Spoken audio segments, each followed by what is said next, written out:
Hello, survivors, and welcome to the Zombicide Fans Podcast, where we discuss and review all Zombicide games. I'm Ryan. I'm Schmedley. And I'm James. Today, we're doing a special one-year anniversary episode. Yes, it has been one whole year of the Zombicide Fans Podcast. Happy Halloween. So this episode is going to drop on October 31st, same as it did last year, same as it will every year for the next 100 years because of all the Zombicide stuff, and hopefully so much more to come from Asmodee too. So just to kind of kick this off, there's two things we wanted to talk about.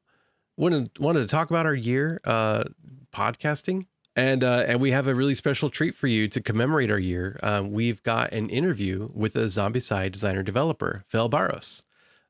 Mainly known for Army of the Dead, a darling of a game on this podcast, on this show, because of if you haven't listened or watched that review, go and check that out. But we were really surprised and impressed by that game, and he's done so many other. I actually didn't realize he worked on like all those brand boxes for second edition, most of them, and a bunch of stuff with Marvel Zombies. Yeah, actually, this would be a good chance to go through the list. So, okay, his credits are, he designed Army of the Dead, we mentioned, Rio Z Janeiro, the second edition city box, Pariz, some comic book extras, and he was also developer on many things, kind of everything from second edition on. And design and development on smaller second edition boxes, Dark Knight's Metal, The Boys, Iron Maiden, Monty Python, Thundercats. Did I miss anything? He also did other. No, not from second edition on. But also he was involved with Massive Darkness. One. Yeah. Massive Darkness, Trudvang Legends, which is something I still want to crack out and play. I haven't tried that yet. Yeah, no experience. So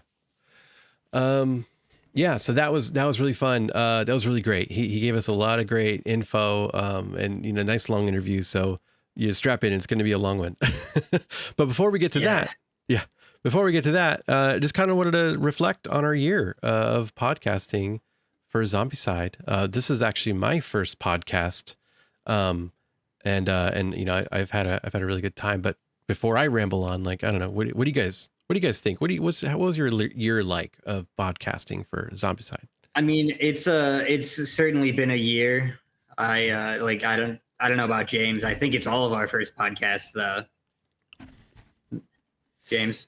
Yeah, for sure. It's my first podcast. And some of the things that I can think of is I don't know that I would have ever done as much research into the history of Zombicide and the Kickstarters themselves, without the podcast. And it was so fun and at the same time so frustrating, because it was so fun to put the pieces together about, when things came out, because as I've said before, I wasn't here for the first, Kickstarter. But the worst part about it all was reading through thousands and thousands and thousands of comments on the Kickstarters, trying to glean out information from what was going on at the time. And let me tell you, that's not good for your mentals. Just stay off social media, people. It's just it's not great. I have the whole timeline in a separate document, so I can pull the stats of games that came out around the Kickstarter and how it compared, and all the times it was the best-selling Kickstarter, which we're past that now. But for the first several times, it was the best-selling Kickstarter of all time. And that was really cool to plot out. And another thing over the year, I don't know if you guys know this, every time we record, I have to do this whole setup in my gaming area here because my desk is not super conducive to recording video. So that process has gotten a lot easier. I think I had it set up for an hour the first time. Try to figure out how to put my microphone and everything. Man. Yeah, it's funny. The first few episodes, you're zoomed way back from your. I don't know if anyone on the camera might notice that I've probably been at a slightly different distance every time, slowly getting closer. Yeah. Just because I think this looks better as a background. Yeah, it looks great. It's been a wild year. In one way, it's gosh, a year already. It feels like we just started this a couple months ago. And in another way, like I could see and hear how we've grown quite a lot as like media people. Like we're content creators now. Like it's crazy, you know. And but most of all, I just really appreciate like having this time to hang out with some friends. I have some guy friends now, you know, because I'm like married, I have kids, like I don't usually have room for a lot of this stuff. So like making room for this kind of connection on something that might seem so trivial to people who frankly, people who are not listening, people, you know, they get it, you know, is really important to me. And this is really great. And I thank you guys so much for, you know, for being on this journey. And oh, yeah, we, you know what, like before we record, just about every time we, you know, cause we usually have a different guest on every episode. Almost every time they're like, so you guys friends? Like, how did you meet? And it's like, so yeah, just kind of let you guys know here. Like we did not know each other at all, before this. Like we may have seen each other's names in passing on the Discord or Board Game Geek or what have you. But, you know, I put out a poll to, the social medias, you know, like a Google form, not a poll, saying like, hey, I want to start a podcast, and who's interested? And you guys filled it out. We met, we chatted, and I thought this would be a great cast to put together, and here we are, and here we still are, and it's great. And I think, you know, dare I say, like, I think we've become really good friends, and I can't wait till there's a day that we can actually meet in person, hopefully. That would be good. Yeah. Yeah. We got to figure out a convention or something. Yeah. Yeah, that'll be next year's our second year anniversary. Is we'll get together and play a game live on game. Sunday. Yeah, there you go. Gosh, that would be so amazing. Okay, now we got to start raising money. Because we don't actually make any money at all. But that's okay. That's not what we're here for. We're here to have fun and spread the fun. Even though, oh my gosh, okay, can I share something? Like, it's funny. I noticed shortly after we started the podcast that like Simon started going quiet. And I was like, oh my God, did we start a podcast for a dead game? It is an unfortunate. I mentioned it a few times in a few episodes that like it's been kind of a while now since we got one announced. Yeah. Because I didn't want to say like I don't know if there's anything upcoming. I know. Like a big one. Obviously, there's been like expansions and boxes and stuff. I didn't want to be like, did I curse the game? Further cursing it by saying it, but now I can, because like now we all know what was happening. Like they were working on selling to Asmodee or something that resulted in that ultimately. It's pretty funny. Yeah, and like any good zombie, we will bring a game back from the dead. This game is never dead. Heck yeah, we're gonna bring them back from the dead and kick down the door and mow them down again. And yeah, the cycle will continue. So yeah, we have another great year, of course, many years, hopefully always, because there's so much product to cover. There's so many reviews to do. But yeah, the whole editing process is the only thing that is, you know, challenge for me with the thing. And that's just media. That's just editing, you know? So hopefully one day we'll be able to raise some kind of funds and hire an editor. That's a dream of mine, a goal. But yeah, I don't know. Any other thoughts on our year of Zombicide before we get to that interview?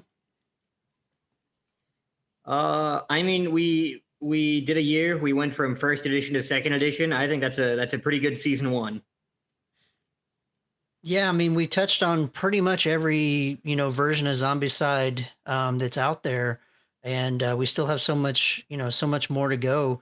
Also, you know, just playing versions of Zombicide I didn't see myself getting to anytime soon, like you know, the Deceased, the Gotham City Outbreak, and you know, that turned out to be so much more fun than I would have given it credit for.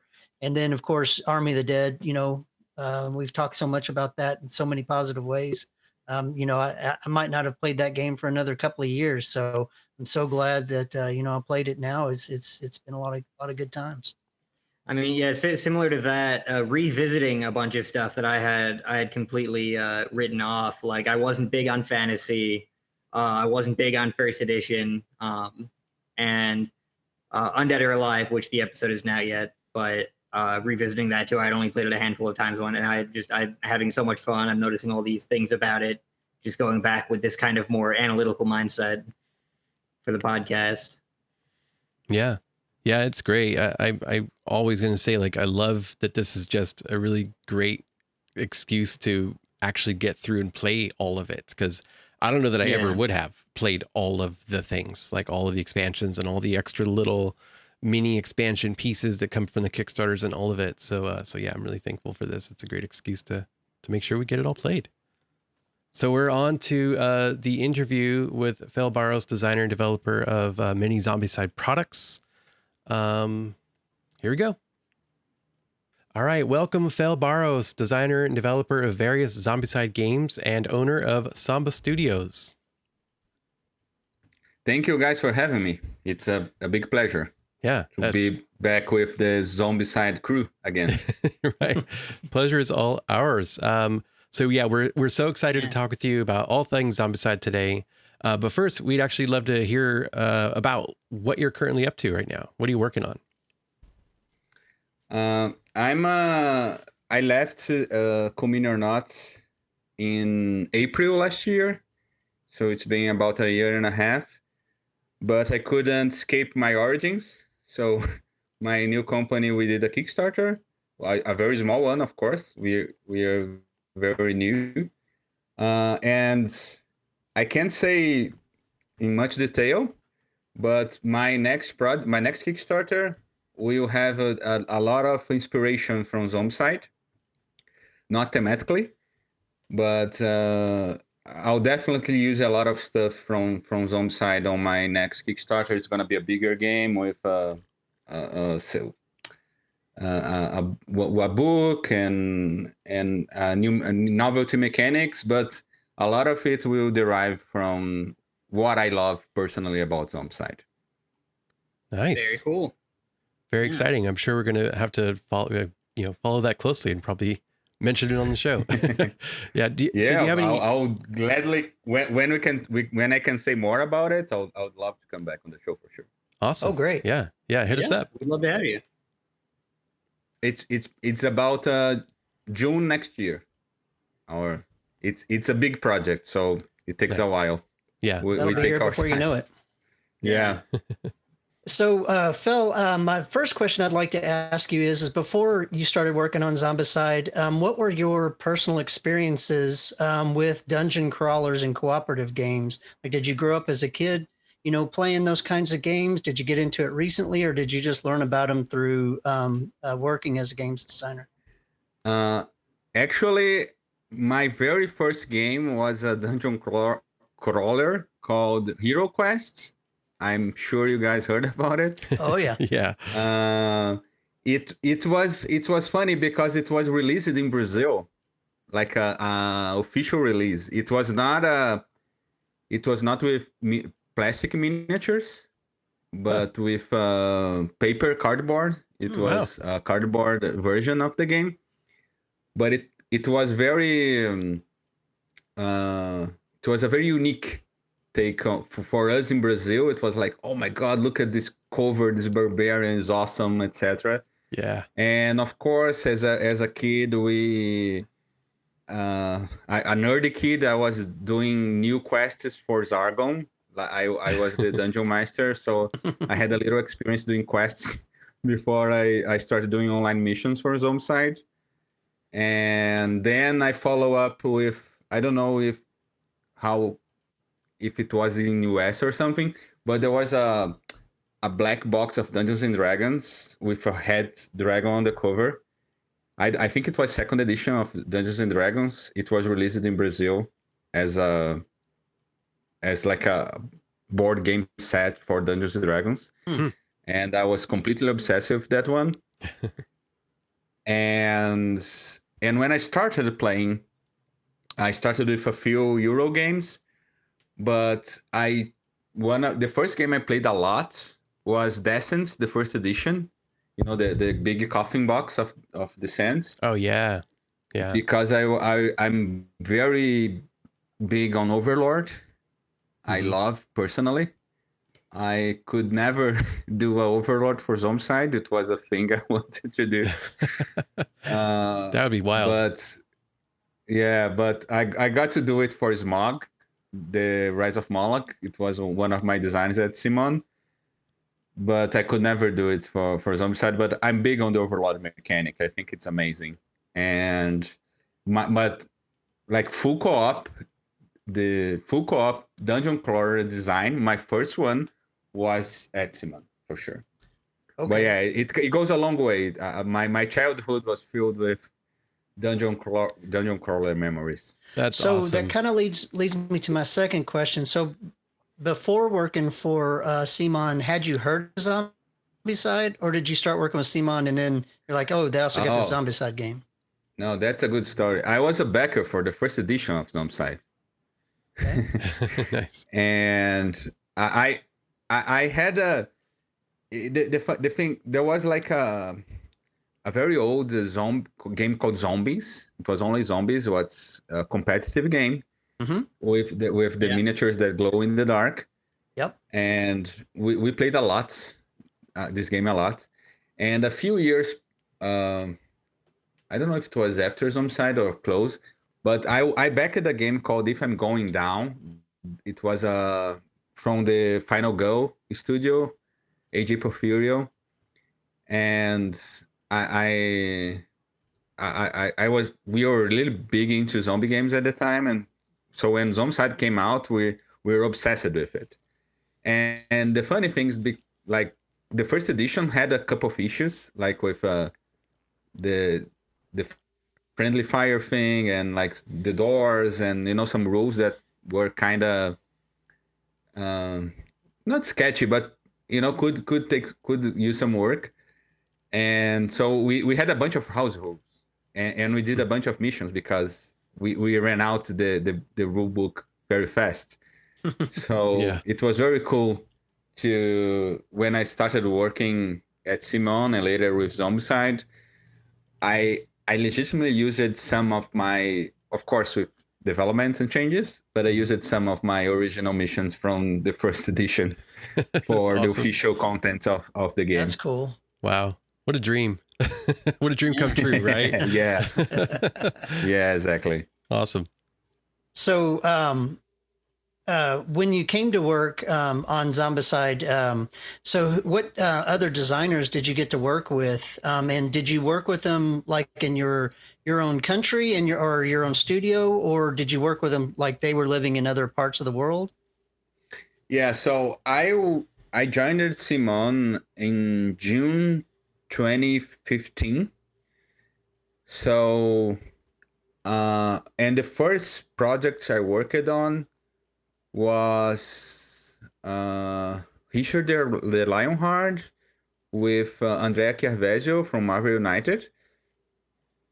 And it was amazing for me because I had Kingsburg for a while. It's one of my favorite games of all time. And like, Chiarvesio, that's so cool. And a little later, I worked with Eric Lang. And Eric Lang was a bunch of games we did together, like Godfather, Rising Sun, Bloodborne. And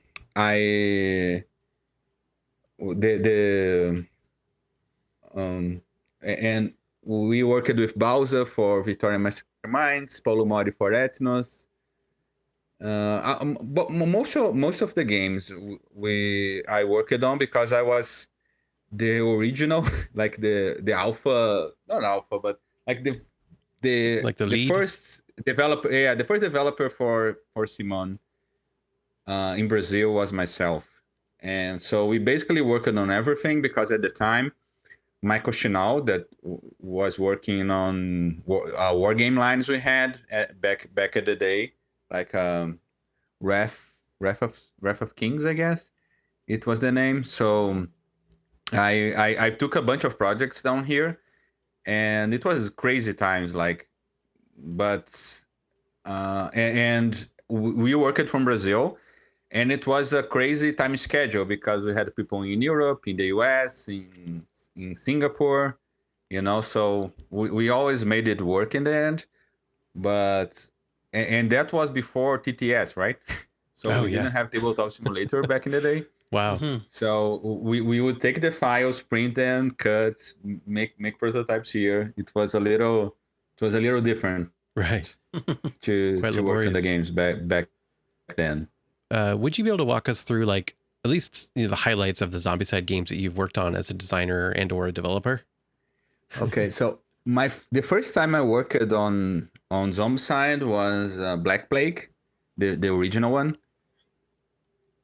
and I'll say now that it's different times. I can say I fought a lot against the open the door rule using the die.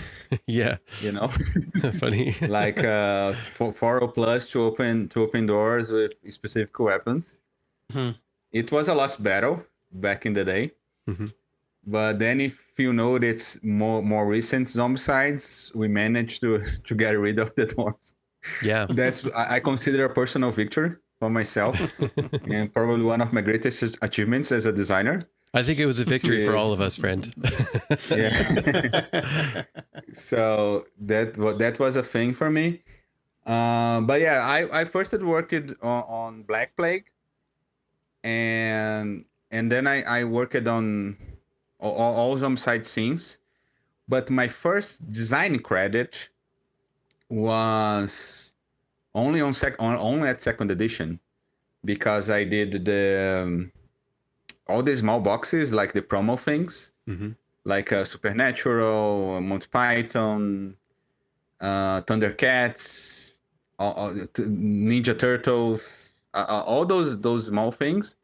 I worked on the expansion boxes, the Rio, starting from Rio.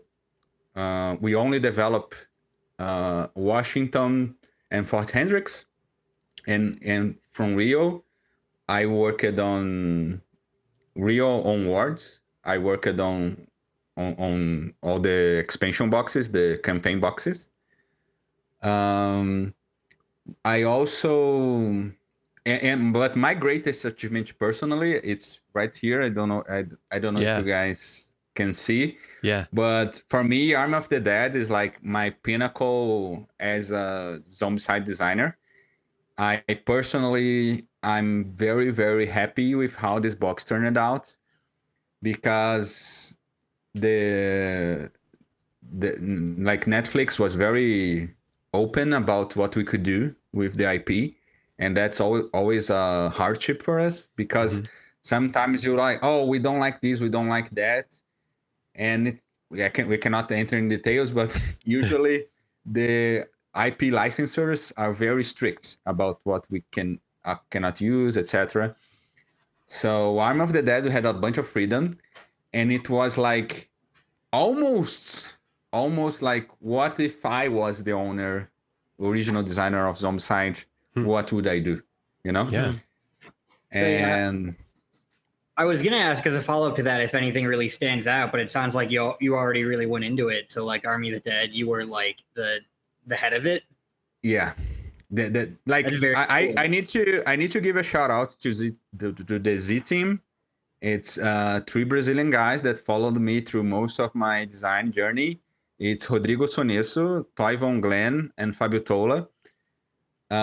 We were like I will not say Fantastic Four, but so Four, like we worked together on many of the boxes, and they were it was the first development work from Rodrigo and Toy with us. And I think it's I usually don't praise too much my work, but Arm of the Dead is it's one that I'm very proud, like it turned out great.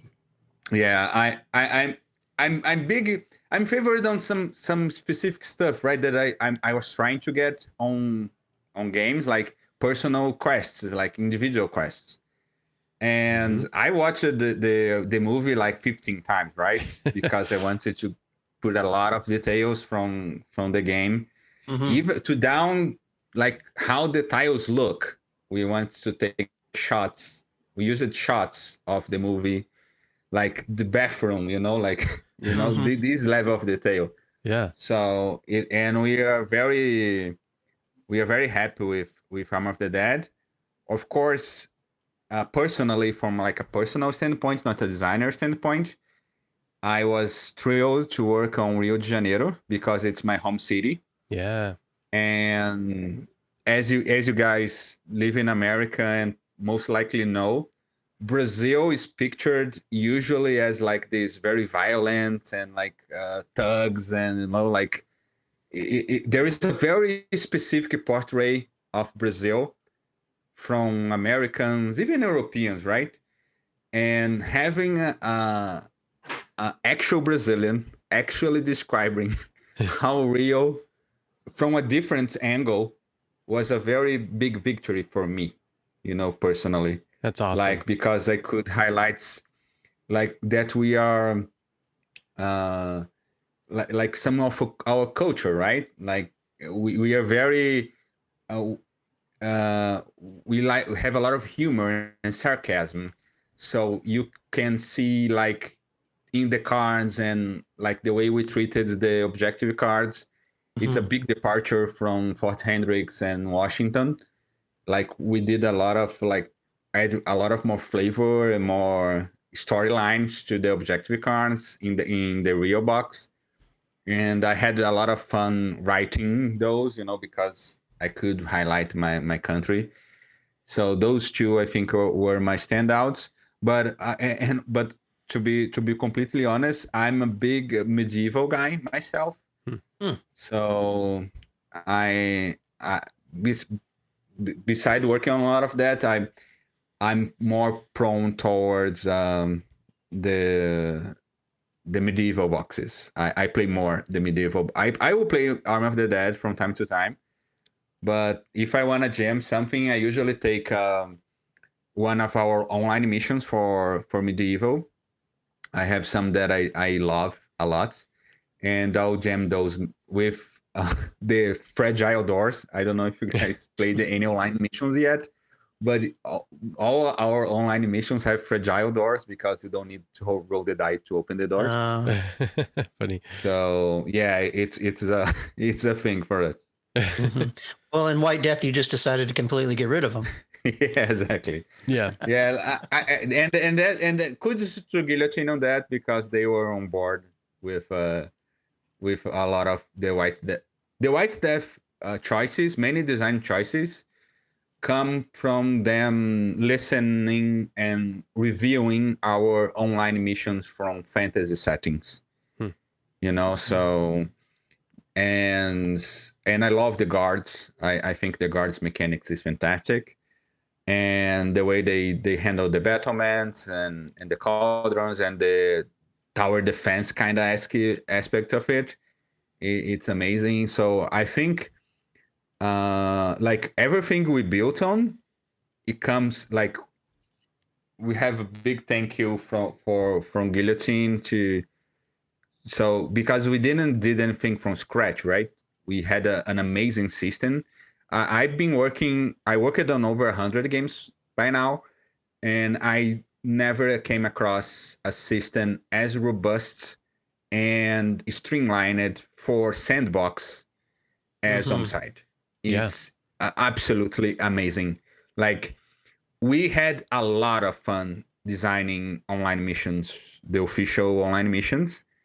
It was amazing. And then when like Toy and Rodrigo took over on the online missions, it was even better because they took a lot of they love it doing it. And so I think like I don't know about you guys personally, but I was like a big stalker on the Zombicide Discord server, and I don't think the online missions got the love they deserved. So I'll give a little shout out to the online missions because we put a lot of thought on those. Those were done exactly the same way we did the printed material. We play tested a few times. We had a brainstorm for all of them. We reviewed the missions. We played through them with the physical set. So those missions are real. I don't know if you guys but if you guys can keep this segment, I would like to give this message to all Zombicide fans all around the world. We took a lot of time on the online missions, and honestly, some of them I would rank above, not all, but most of the missions that comes in printed content, because we had more freedom, right? Yeah. We didn't have like a set to follow, right? Like complexity. You cannot be. We could go crazy. We have some crazy stuff there, like. Mm-hmm. The map is or in sides of the map, and you have portals to reach other areas, so Were there specific limitations with the book missions that were removed when designing yeah, like the think like we had like a big I would say like a neon sign that we kept in the room. Zombicide is simple. Zombicide is simple. We are not Gloomhaven. We are not Thank goodness. Kingdom Death, Yeah. Right. It's a family-friendly game with family-friendly rules. And every time because we would play the missions ourselves, and then we get some testers to try the missions as well. And if they could not understand the mission like this, we need to change, Mm-hmm. So everything from the booklet is very straightforward. Like, of course, we hide the complexity, right? Like, especially on the campaign cities like Rio and Pariz and what was Fort Hendricks, the city boxes. Because I'm being careful because there is unreleased content from me, so I cannot spoil because I have a big NDA that I cannot breach. So sure. I'm being thoughtful. But yeah, like we did Rio and Paris, and like we hide the complexity, right? But the missions, we had a framework we'd work on, and that's one thing that people ask me all the time and curse me: why is Arm of the Dead not compatible with second edition? Because we needed more freedom for the missions. Yeah. Because second editions, it's the main line, right? And the main line has the restriction of how much complexity can we add to the core missions, right? Yeah. So we need to be very strict. And that's why and that's a thing, like we had the sandbox and we iterated a lot on it. But at the end of the day, people need to understand very fast what they are supposed to do, and I think we kept this through countless iterations of Zombicide. Yeah. Army of the Dead, I just want to shout out before Army of the Dead, it's kind of a darling here on the podcast. We reviewed it cool. a couple months ago, and we were just all really surprised, like how brilliantly that game came together. Like you seemed to make it very streamlined. It was a very satisfying contained box. And I'm stealing from James a little bit here. It kind of feels like a greatest hits of all previous Zombicide games. Yeah. That's exactly right. Yeah. And on top of that, like a lot of innovation. Returning mechanics, but like a bunch of them we thought were implemented even better than in the original with the concentrated fire and the class system. Mm-hmm. Yeah. So I don't know if I can talk a bit more about Arm of the Dead, but the greatest hits of all time is exactly the description we had for pitching the game, right? Because we pitch internally. And we knew we wanted to do standalone because the movie asked for it, right? It had the vault and it was a heist, and like the enemies were very unique. So it would hurt a lot the product to streamline too much for second edition. And when when you got the green light to make it a standalone product, my first gut was like, what we love the most about Zombicide in general, right? And one thing I do as an author is always look under the hood for the mechanics, right? And what concentrated fire means you are more powerful. Like you do not shy away from abominations anymore, right? Well, you know what I'm saying, but it's not like it's not like a hide and seek game anymore, right? You can prepare yourself to tackle them. And Armor of the Dead, I don't know if you guys saw the movie, but basically it's a Zombicide movie. If we license it for Netflix, it would not look very different from what it's shown on Armor of the Dead. It's a very good representation of Zombicide in the sense of like the zombies are nuisance. They are not like we are here to rob something, and there are this bunch of undeads that are in our way, you know. And concentrated fire was one of the first things we wanted to add to the game because we love it. I'm not big on sci-fi myself. I don't own many sci-fi titles. I have just a few games, but concentrated fire is a great mechanic. And one thing I asked on the Discord servers what people loved in Zombicides in general, right? Or what they wanted to see more. I asked this a few times on the servers. And one thing that people, I don't know if, I don't think I spoke about this much, but I read a lot of the Discord. A lot. Especially when you guys do criticism and, I don't like this, I don't like that, this is boggling the game down or whatever. And we took a lot of this in consideration while doing the box, right? And one thing that people talked a lot was about the having more personality on the survivors, right? Like, it's just like another combination of skills. And we took a lot of time on the personal objectives, and we wanted to tie them to the movie and make them have like their specialty thing. And that's something that I'm a big fan because I came from MMO. Like I played World of Warcraft and Ragnarok and all those very vicious games that glue you to the screen.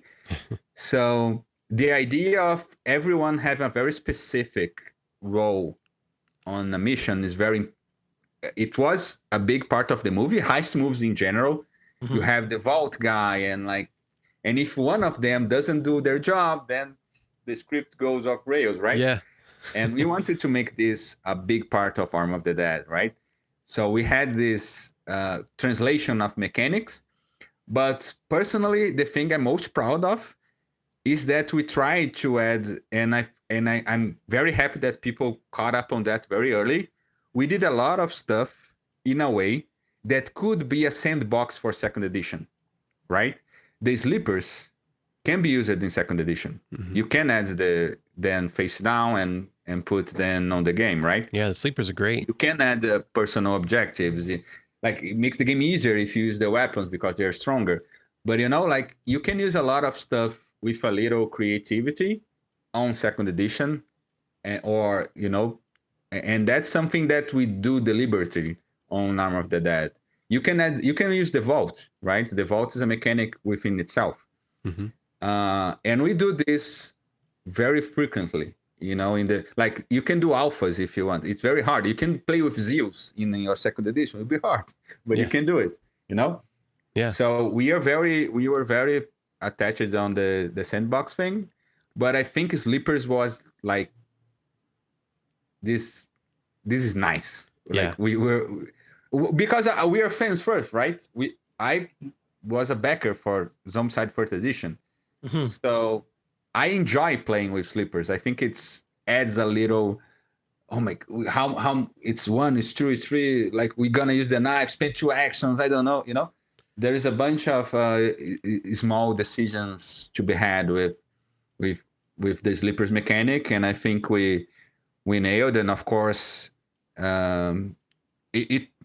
worked on Arm of the Dead for over a year, like way over a year. It was our longest project running, for internally, and I think I left the like I still have more stuff that's not announced to be released, but and I hope it's released. I don't have I don't know what's happening to right now, but I think I left with a good on a good note. You know, I'm happy with how Army of the Dead turned out to be, and I can't follow so closely the community anymore. But from the first reviews I saw and first people saying like they like it, Army of the Dead, and I'm very happy because it's like a love letter to the whole Zombicide franchise, you know. Yeah. Yeah, I think that we helped you sell some copies too when we did that episode. we gave it such a, as Awesome. I mentioned, like a glowing review, and I think a bunch of people were like, "Oh man, now I have to go buy this." Yeah. There seemed to be leading up to the game so much gnashing of teeth, and clawing at the eyes that it's not compatible with second edition, which is totally bogus. But I think people now are kicking themselves that they didn't get in on it, because it is such a great game, and it's such a great self-contained package. If you don't want to take it further, there's so much replayability between the different characters, the personal objectives, the different missions. You can go back and replay, the same mission 4 times and get 4 different results, which, I just think is a really great testament to the game. Yeah. And for, if you are a second edition diehard, you probably have the tools to use a lot of the stuff on your game, like you can plug and play a lot of the content, and even some of the missions you can because there was a guy, Kurt, I don't remember his last name. I think Fejo. Mm-hmm. It was a guy who did a lot of medieval missions, and one cool thing he did was like he used a lot of the missions from our sets to transport to medieval setting, because he was medieval diehard. Mm-hmm. And that's one thing that we try to encourage, right? Like having our own thing, but it was meant to be a self-contained experience. But you get a lot, right? Like you can play. Like we played 6 or 7 times the campaign entirely, and it was cool because the taco truck is nice. Like, and I love it was a little clunky to implement, but the vault thing where you flip the tile and like you enter the vault, there is neat things, right? Mm-hmm. And I'm happy with it, and it was and I'm glad you guys enjoyed it. I'll come back and watch this episode specifically because it brings me joy. Yeah. Can you talk about how early in the process you got to see the movie before it was released? Oh yeah. That's a fun story. Like we have it was not the final cut, but it's like they put a big watermark on my name. It was like it had a Fel Barros across the screen.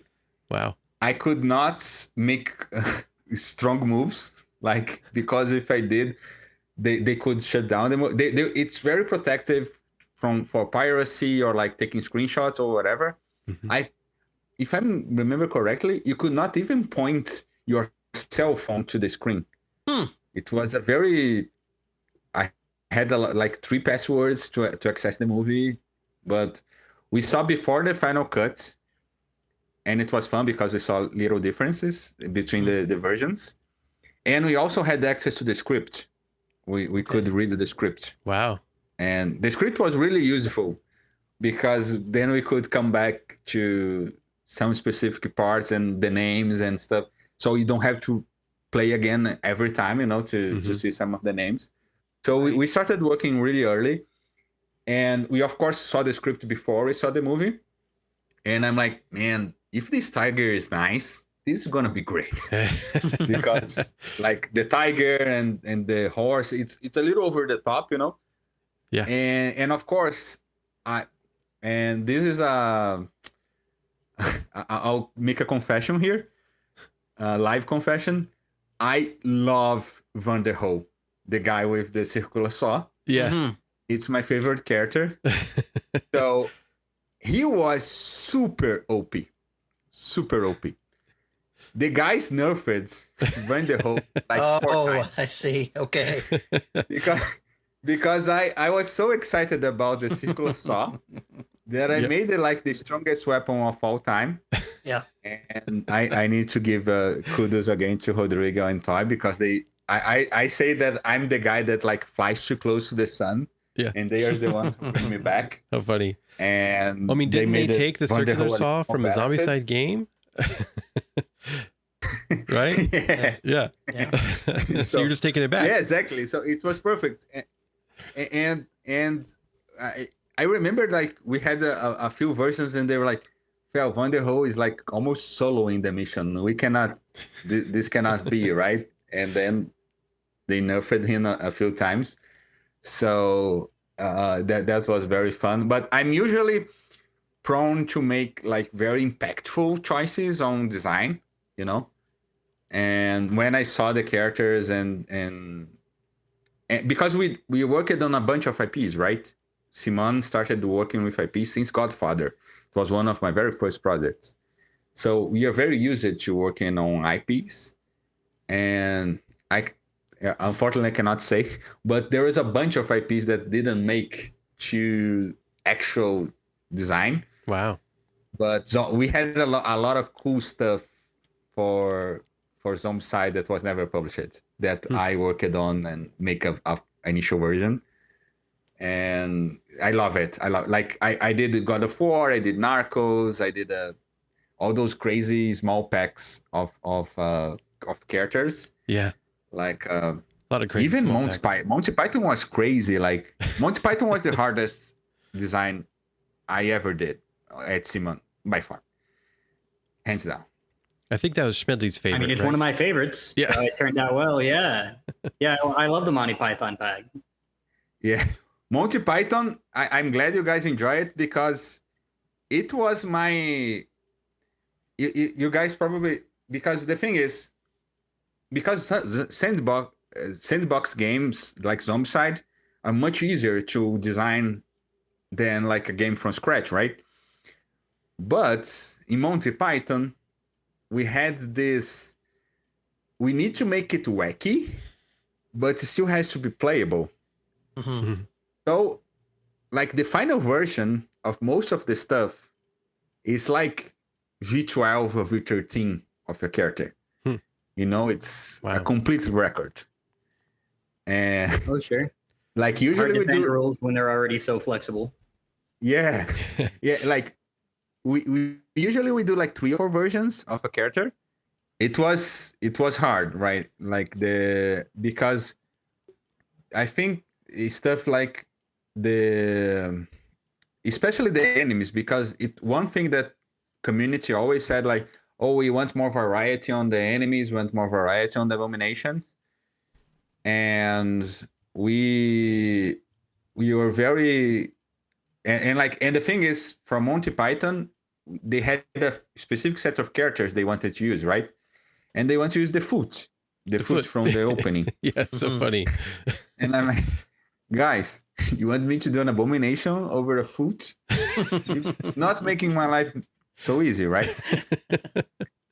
But I'm happy, and the thing is, we had some very diehard fans of Monty Python at the office back when we were playtesting, and they were laughing and having fun with how the characters work, and like, okay, we can stop.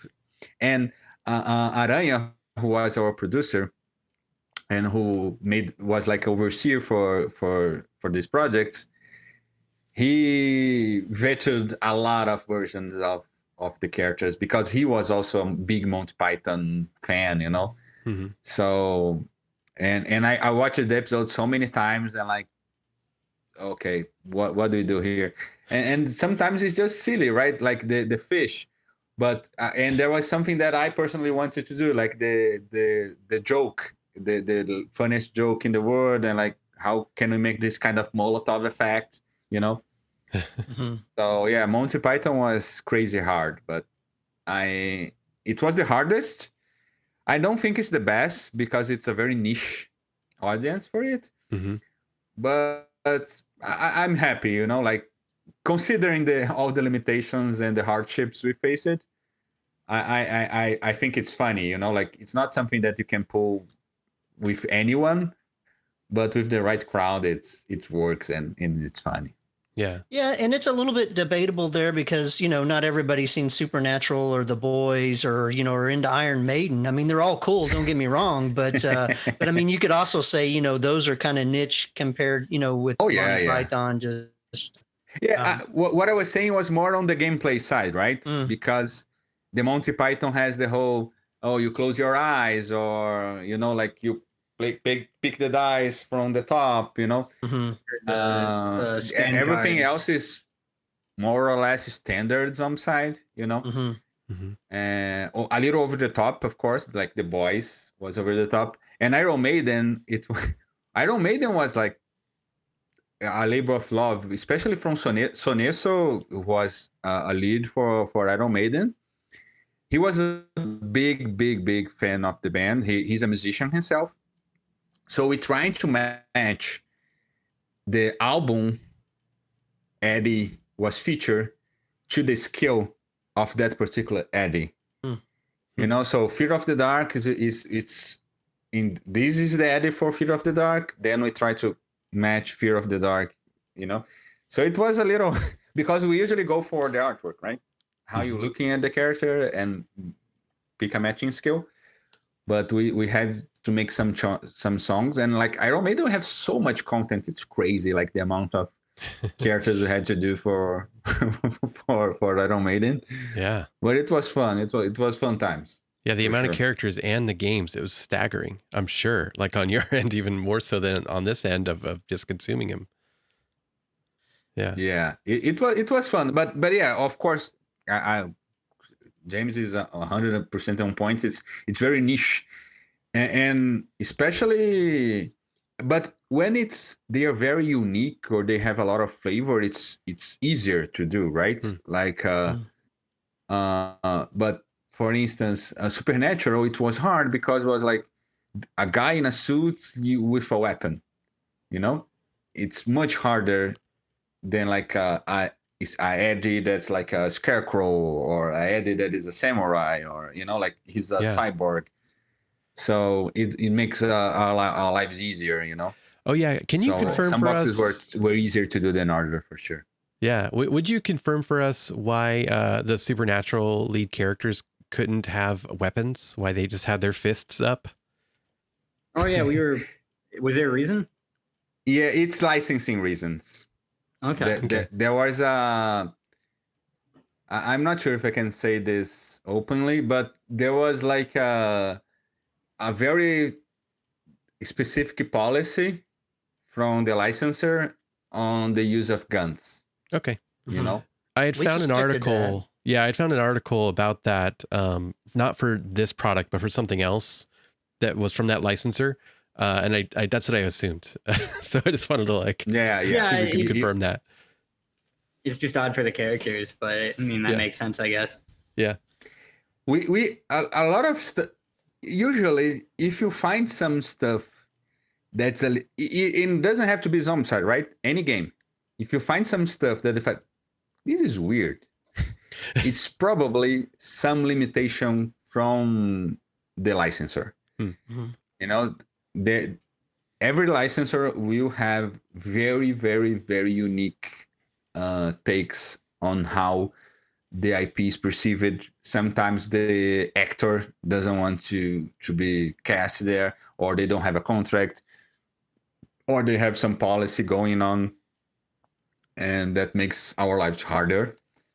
But usually, if you see something that feels a little off, probably is the licensor. I cannot go into specifics, but I can guarantee you that. Yeah. Well, in general, when it comes to IP stuff, how does that come to you? Does CMON go out and actively solicit it? Do the IP people come to you? Like, how does that work? We had there are some licensing shows in the US. I think it's in Vegas. I think Expo licensing the name. Like not all of them, but like 80 or 90% of the licenses, we reach out to them. And it's like we make a initial contact. We show like, oh, this is Zombicide. We sold a lot. We want to work with our IP. Would you be okay with that? And a lot of them turn us down because it's a different kind of money, right? Like, oh, how much? Because in licensing there is a minimum guarantee in some contracts. So I'm not doing specific, right? Just giving an example. For instance, I want to do a game from Nintendo doesn't allow people to license, but I want to do a game with I don't know, Last of Us. And the studio will say, oh, I want you to print at least 50,000 copies, or I want you to give me at least $100,000 or whatever the amount of money is. And some licensors will ask for absurd amount of money that doesn't make sense in the board game world, right? And even for Zombicide, it's like one of the biggest games. But that's because they use it to like, oh, if we do a Monopoly, we print 100,000 copies every year. I don't know if you guys remember, like when Blizzard took away World of Warcraft and StarCraft from Fantasy Flight. Yeah. And that was gave sad. them to Monopoly and War, Risk, and, it was a numbers game. Yeah. I don't have access to the contracts, but for sure, I have no doubt that Risk and Monopoly sell 100-fold more than a big box of StarCraft and Warcraft, Right. So this will happen sometimes. But after we get the license, it's like it's from the top, with the exception of cities, like the cities, or some specific like stuff. We like Rio de Janeiro was a request from me. I want to do, okay, we're doing cities, I want to do Rio. But usually it's like, hey, Fel, we got Thundercats, we got Supernatural, we got Iron Maiden, and then we would listen and work and do some work for it. And at the beginning, it was only me and Tola on the Z team. But when we got the four of us, then they ramped up the amount of content a lot. And we did a crazy, like, I think we have over 100 missions online, and we worked on easily 20-30 products, for Zombicide on, I don't know, 4 years, 3 years. Yeah. Back to the online mission thing real quick. Like, on behalf of the audience, like, I want to say thank you. We do mention them on the podcast in our reviews quite a bit. And I'm sad to hear that you were like, well, when we put them out, we didn't really see much feedback on them. And that's too bad, because we recognize here on the show too, we bring it up all the time that like, there's a lot of great innovative stuff. And we have seen, James, I think, is particularly good at seeing and identifying like when, the mechanics in a web mission might be like a precursor, signaling what ends up coming later in a later expansion or later Zombicide game or release. And so, like, that's really fun to see that happen. Yeah, because especially like going back the way we have playing some of those older ones, you kind of see like how it ended up influencing. Yeah. Like usually we had some.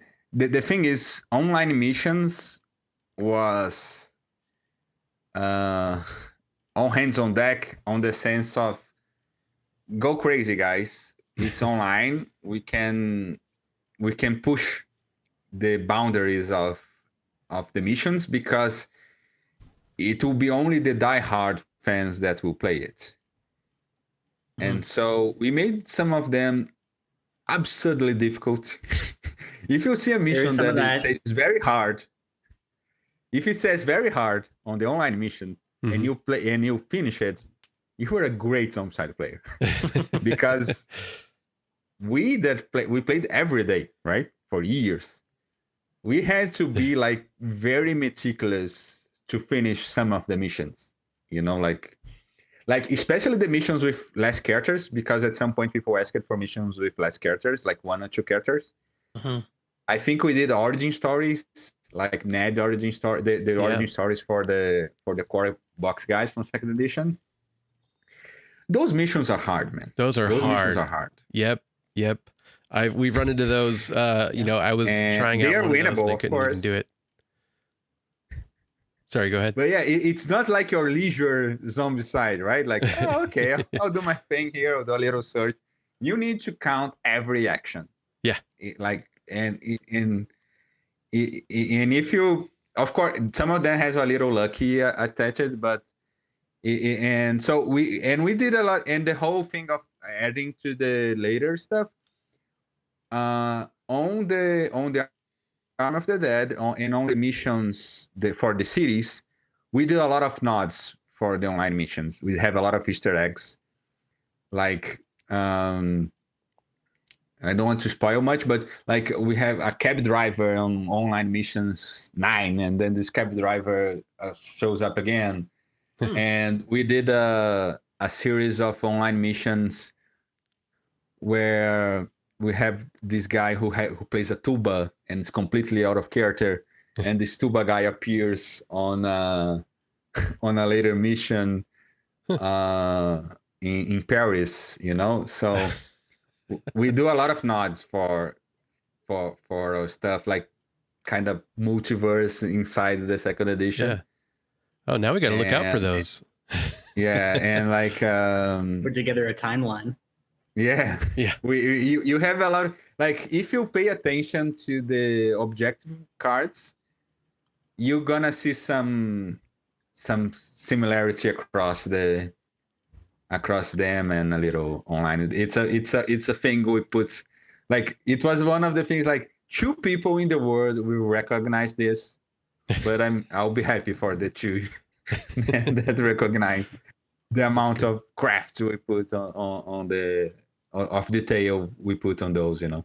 Yeah. So is this something that you're going to be able to release, or is it just lost to the, hopefully it gets released at some point?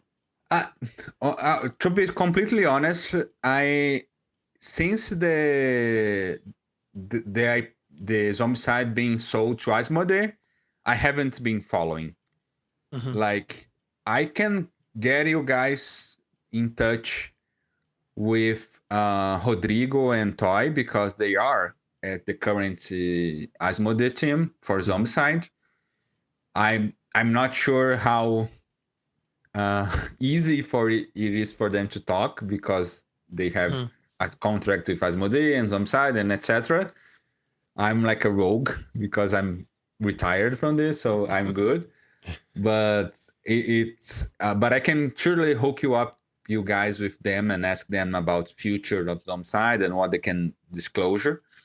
But what I can say is that there are some, I don't know, 2 or 3 products that I worked on to the end that have not been released yet. Wow. And I'm hopeful that they will be released, because they took a lot of time to do. And they are fun, right? I don't think they are as bold as Arm of the Dead, because I don't think I can ever go as bold, but they are very unique, right? And I think one thing that you guys can see, because you are going through all the Zombicide history, usually we make the next box better than the last. Oh yeah. Like, it's very, very hard for us to make a step back. Like, you can say like, I prefer this setting, or I prefer this box, but polish wise and game design wise and like development, the next one is better. Like, I love Rio, it's my city, but Pariz is a better box, right? from a objective point of view, from like the game design wise, it has less, like we didn't go as crazy on the map. Like on Rio, we wanted to do the alley, and the alley is a pain to explain, Right. So, and there's a big FAQ on the alleys and like destroying walls. So Paris is much more streamlined. We still go crazy with the catacombs, but it's self-contained, right? So and the catacombs are like that, so that players can use the catacombs as they see fit, right? You want to do a mission by yourself. The catacombs it's a side thing you can put on your own missions, right? I was so excited with the catacombs. It's like, ooh, like we got a true dungeon crawl. You're revealing one sort of area at a time ability. Yeah, that like I always wanted to do. I wanted to do like give me a little spoiler. I wanted to do this for the medieval setting. Originally, like dungeons. I wanted to do a medieval setting where you open the tiles as you go, right? But I could not do it on time. It was a project that was like on the pipeline, but I left before I could see light of the day. But it was supposed to be. There was two things I wanted to do. One was like with the book, like Jaws of the Lion, the Gloomhaven Jaws of the Lion. That you have the book instead of tiles. Yeah, that was one thing I wanted to do. Wow. For setup, right? You can see that we improved setup a lot from the first edition to. We've talked at length about it. So, but the book for me is like the ultimate setup experience, right? You open the book and you have more freedom, because one thing that most people don't realize is like it's very hard to do 20 missions or 15 missions or 10 missions using only 6 tiles, because they all have to match in every mission. Yeah. Right. And even when we manage, so like we fight for 7 tiles, like in Rio, we managed to get 7 tiles, but it was a fight. It was a struggle, because we envisioned the like, okay, so Maracanã, we have 4 tiles. But if it's a book, I could do all 20 scenarios with a different map every time, because I wouldn't have the tile limitation, So was the fight over production cost? Is that the issue? Yeah, like we needed the city boxes had to be $60. Okay. Or I think it was 60. You guys can correct me, but I'm pretty sure it was $60. And we also, of course, had a lot of plastic, and it was a compromise, right? How much new enemies you add, how many survivors, how many tiles can you fit in the box, because the box also had a specific size, right? So production is always a big limitation for us, and I always say that when I talk about game design, that you are making a product, not a game, because you cannot do $100 CD expansion, right? Doesn't make sense. Yeah. So And do you know that going into the very beginning of the project that you're limited to this particular? all of them, we had from the get-go. Okay, so, and of course we always have the blueprint, right? Like big boxes usually 9 tiles, small boxes is 4 to 6 tiles, and the smaller content, you don't have any boxes, you don't have any tiles, and you have a limitation of cards and equipment that you can put. I think it was 80 cards at most you could use.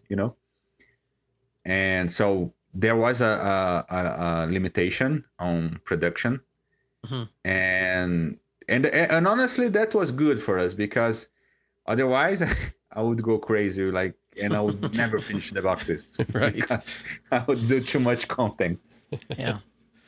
Timelines, right? Yeah. So speaking of timelines, can you walk us through, like start to finish, from the first time you start a game to, the game going to the printer? Like who comes up with, say, a core box, like using second edition as an example, day one, what's happening all the way up until when you're releasing your Okay. final files to be printed. So basically, we had a time. It's always hard to make an evergreen game, right? Like, you cannot put too much content because then you burn the line. But you have to keep churning contents because it's an evergreen and people want new stuff, right? And one thing that I always did from the get-go was see the community and what they're talking about. Of course, you guys been asking for dinosaurs and pirates since the inception of time, right? Right. But Sure. then it's a big departure.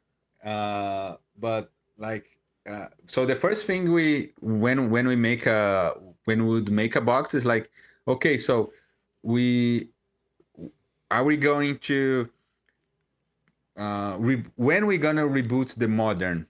Like the modern reboot was a long time coming, right? Because we did the modern and then medieval and then sci-fi and did western and like you have to juggle those. But after you lock on a setting, the first thing we usually did was lay out the tiles, because where is the story going to be, like what are the locations?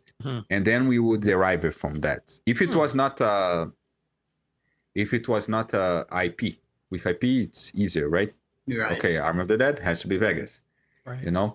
But after you lay out the tiles, then so these are the characters. We had the range of the characters, and then we would work on the missions.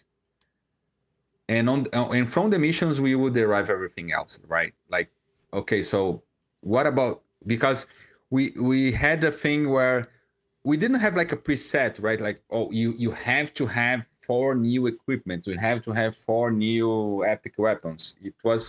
But we have to have new stuff, right? So, and one thing that we added early, when we were doing the missions, what's going to be the novelty for this box? And we have to be very a good balance. You could not have a box be just copy and paste, but you cannot go crazy unless it's a standalone. That's why I keep referring Army, because Army you could go crazy, but otherwise you need to add one mechanic. Like Zombicide is gonna be here 20 years from now. You cannot burn through everything. It always will come new stuff, but pace it, right? Pace the new stuff. Yeah. And we would say like what kind of scopes we wanted, like what kind of enemies we were looking for. And we always try to have a variety. Like at the first boxes, they were not varied mechanically, because we're still on, like, this is the first product for the line. And so we need to make it as simple and approaching as possible for fans.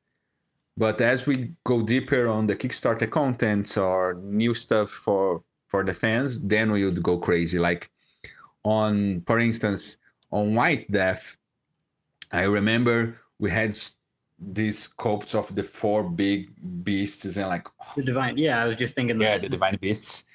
And like, guys, come on, this needs to be nice, right? and of course we pushed it a little too far, and then they pushed back, but in the end it was like a good compromise because I pushed it then a little too far, like it was more complicated than it is, but it was supposed to feel like a boss battle, right? Like they are very impactful, they're big miniatures, but usually but this is, and the very end is the rule book and playing the campaign. Like the very end of the process, we play all the missions, like one mission every day. And like we want to have the experience that someone that's playing at home would have. And when the entire campaign, or if it's standalone missions, if they all held together, then we're good to go. We can send to print. That was the last thing we did. And how long does that take? Like weeks, months, years? Usually a year. A year. The usual full cycle is a year. It was a year. Some of them was a little, like for small boxes, maybe 6 months, 5 months. But usually a year. It was there around time, and it was one funny thing that we did. We usually did online missions alongside, because this is too complicated for the core box, so we can do an online mission out of this. So a bunch of missions that are online are missions that were vetoed by the development team because they were too complicated for the paper version, and they would go to. But yeah, about a year. Yeah, a year is a good estimate for a box. So you'd mentioned before about changing the hit order in friendly fire as being something that you liked. What would you say is your favorite mechanic that you've added to Zombicide as a whole, like in any version? The doors is I think I mentioned before. But I think the one I'm most proud of, and it's a thing that we did on Pariz, was we changed it a bit. I don't know if you guys have Pariz in the US yet, because I know that the release was a little harder. Yeah, it was the final. But we changed a bunch of campaign rules. Yeah, we changed the way you keep weapons between missions. Like you can only keep one, and like we changed the keep values and everything, and we did a big overhaul on how the objective cards on the missions work. And I think this made a huge difference on how you enjoy the campaign. And I think that was a big win for us, for sure. I haven't played Pariz yet. I personally enjoy campaign games a lot. Yeah. And I think that was one thing. And it was, of course, not only me. It was a group effort. But this and honestly, personally, the doors are still my top one, because I still have my own Green Horde, and I love No Rest for the Wicked, but I usually play with the no need to roll for opening doors, and I think that was like a long time in coming rule. And the campaign, because I love playing campaign games. I love we take a year or 6 months to finish a campaign outside of work. And I replayed all the campaigns, like the 3 boxes, and we did the small on the online missions. We had some 3 missions campaigns that we did for medieval and for modern as well, and I played those like for fun. Yeah. So even the games designer of Zombicide is playing with house rules. I was thinking that too. Yeah. Yeah, and that's I'm a big. I always said this on record, right? Once the game is released, it's yours. Like we do what we think it's the best experience from a broader perspective, right? Like if you take 100 people, probably 80 or 9 of them we want to play with these kind of rules. This is what we imagine. But if you guys have a podcast about Zombicide, and you have a big collection of Zombicide, and you play online missions, and you talk it about extensively, of course, you guys will want to change stuff. And this is most welcome. Like, we design things knowing that there is a mix and match potential, there is a house rule potential, especially when you see something that feels plug and play, because it is, right? Mhm. Like, Yeah, the you mentioned that catacomb. earlier with the sleepers that you were. Yeah, I said with the Yeah. sleepers, right? The sleeper, it's something that's like built on top of the grand scheme of things, right? When we had a vehicle or like a abomination that, like, the Zeus is like a spawn point, a mobile spawn point. Mobile spawn point you can use, right? And we even encourage you to tweak with those in other Zombicides, right? Like, make it yours. Like, I think Zombicide is as big as it is. There are many reasons, but being a sandbox game that draws a community around it, that discusses and creates their own stuff, always bring me joy. And I think it's amazing. And I think browser rules are part of. If it's more fun for you, then it's more. I'll gladly take them. Yeah. It's just the only thing that I don't like is like when people trash the development, right? Because everything we did took many tries and many games to reach. Maybe you don't agree, or maybe for you it's fun other way, but there is a reason why it's like that. Yeah. Could you, I don't think the regular person's going to know the difference between a designer and a developer, or designing and development. Would you walk us through that a little bit? Of course. So basically, the designer is the one who will make the blueprint, right? For taking the example of Army, right? I'll say, hey guys, we have the 10 missions. The missions will be on these settings. We'll have Zeus as a mobile spawn point. We have some tokens that are face down and you can flip them. We have personal objectives. We have some mechanics, etc. But they're not polished, right? And what that means is, like, remember when I told you, like, I did a Vanderhole and then Soneso and I play, and they are like, this is like soloing the mission by himself. And then they change the numbers, they tweak the numbers. So and sometimes it's mathematical, like this, like Vanderhole needs to be +5, or this weapon needs to be +4.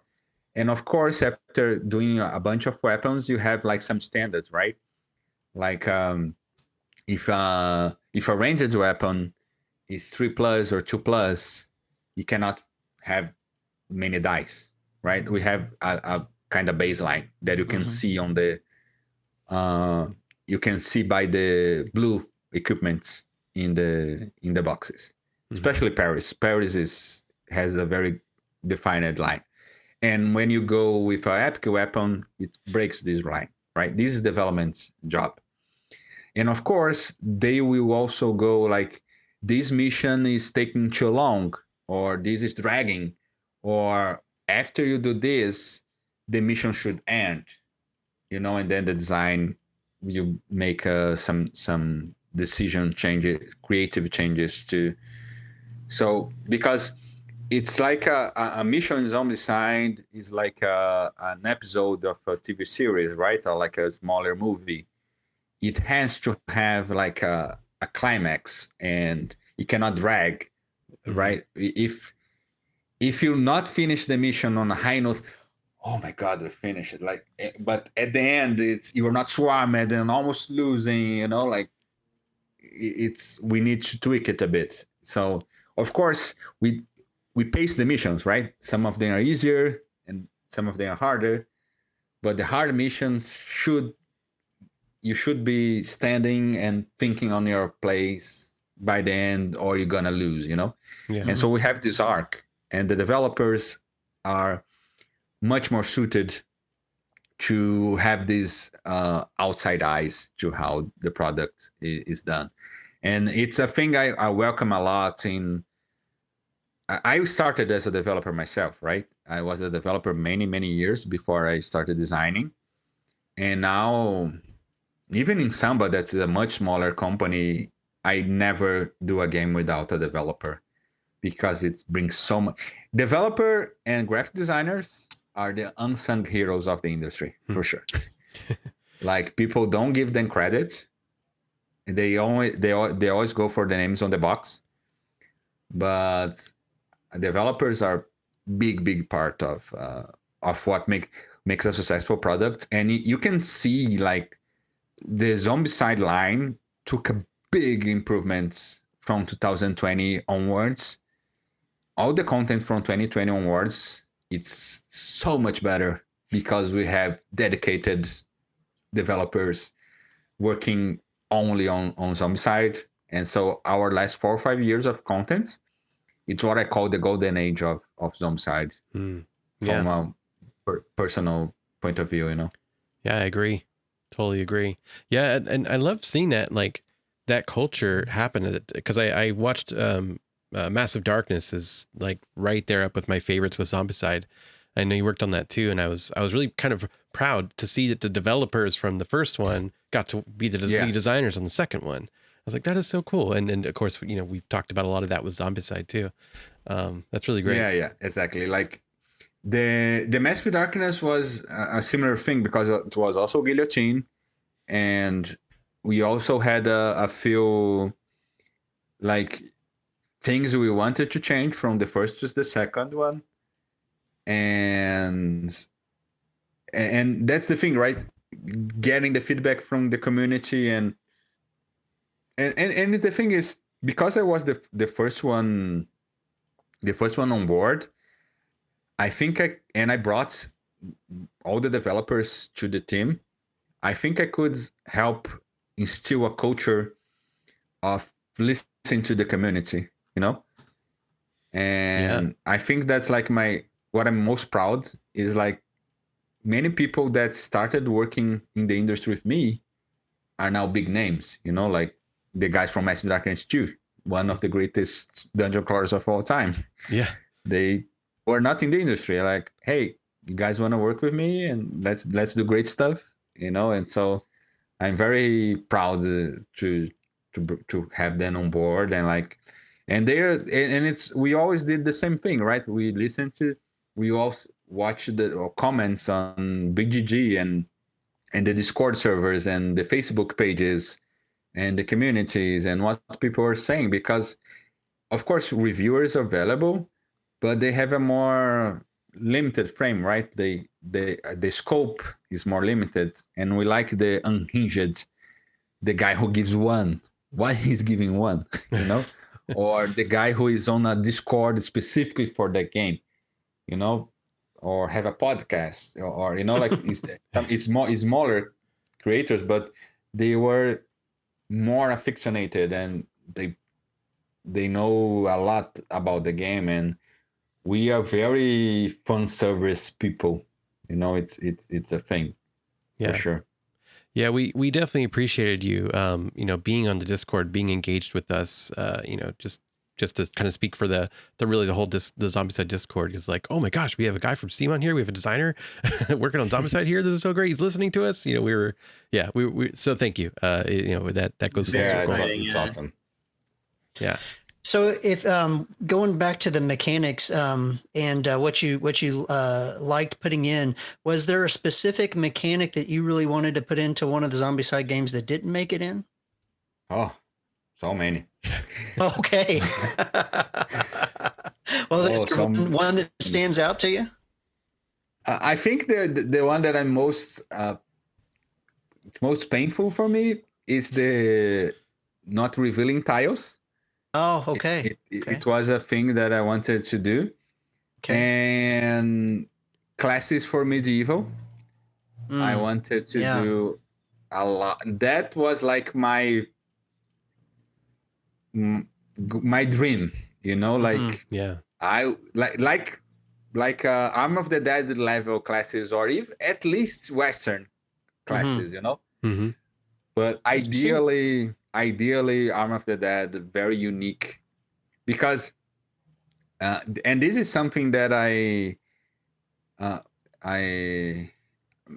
was telling you guys about what I wanted to do with a Zombicide blueprint on a game from Samba.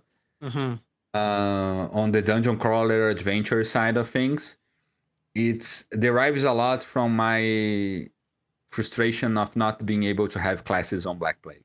That will definitely go on the designer diary for my new game. Like, I could not do the classes as I wanted while working on the medieval setting for Zombicide, and now I'm fulfilling my long life dream, because I'm big on the whole tank, DPS, support, healer dynamic of MMO. And I think it's amazing for Zombicide. I think it's amazing for dungeon crawlers in general, because it reinforces the cooperative aspect.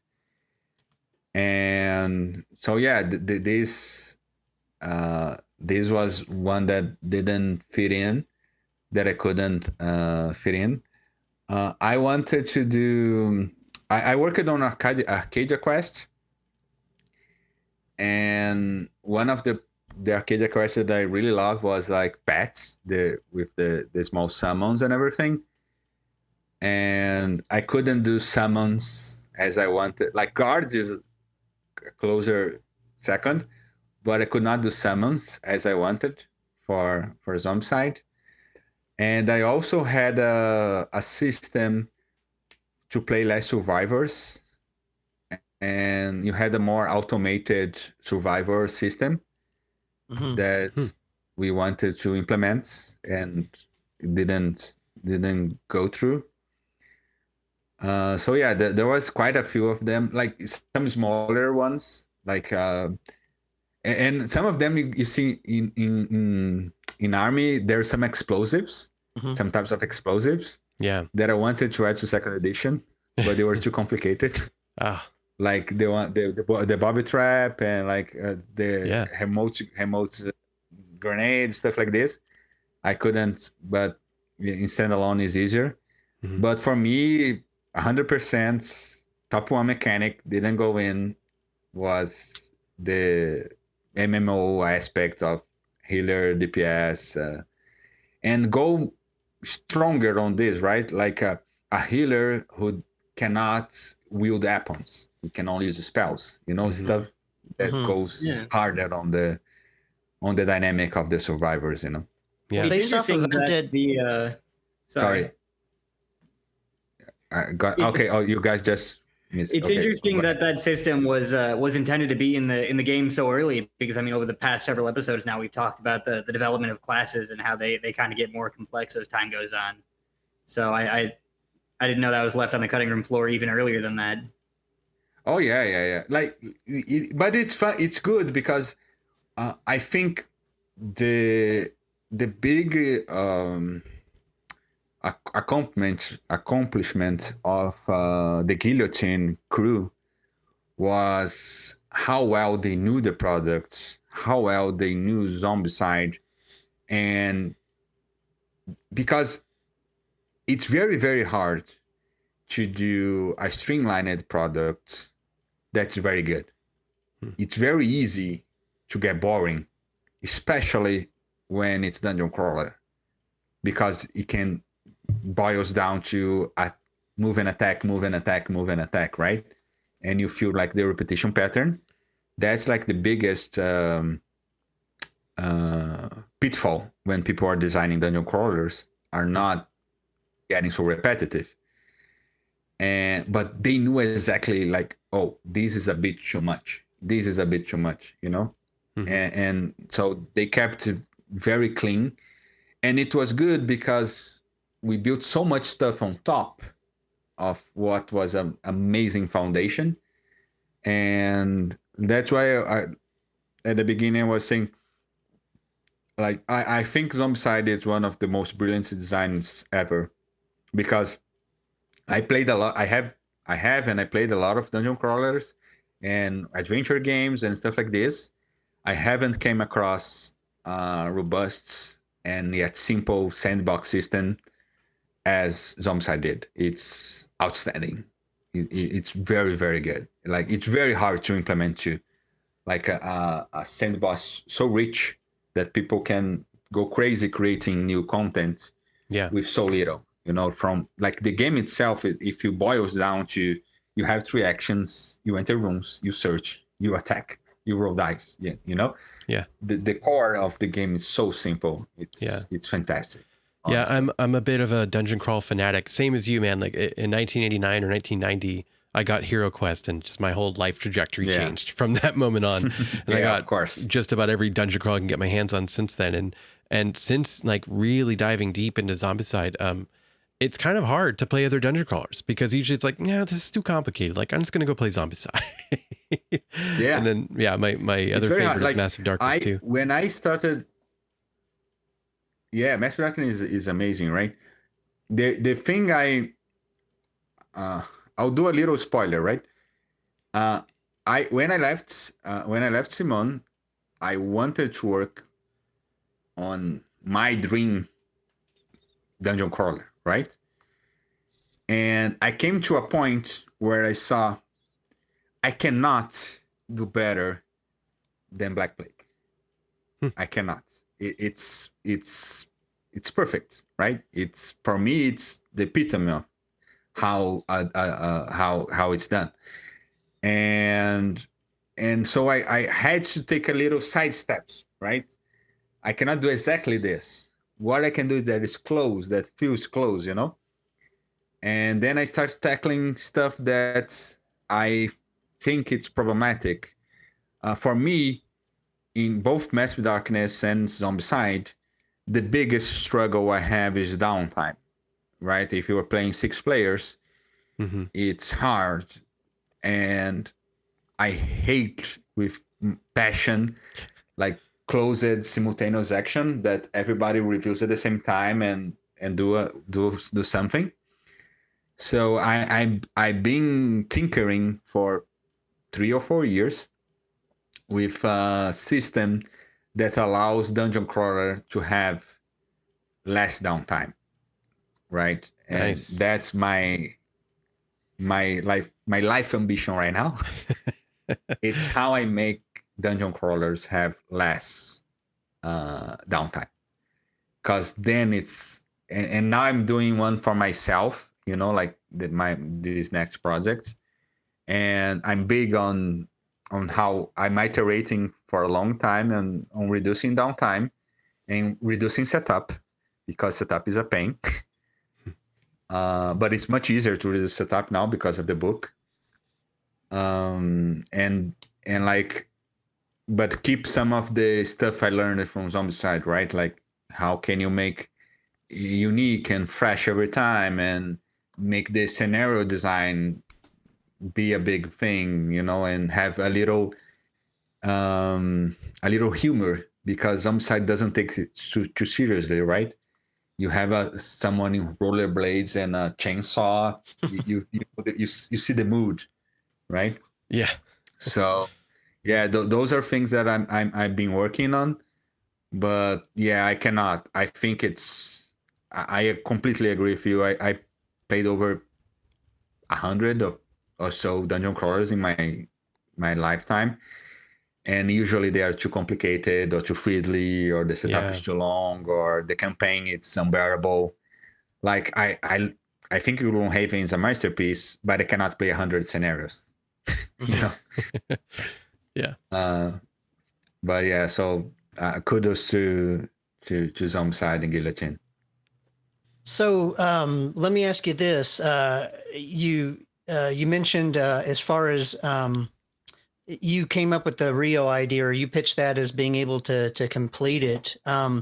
Who comes up with the idea of what pop culture references the survivors are going to be on the Kickstarter stuff? Like, where does that come from? We do, yeah. It's usually a lot of people pitch in on the ideas. Okay. The early ones was Aranha was a big person on that, but then it was like we try to be respectful of the culture, right?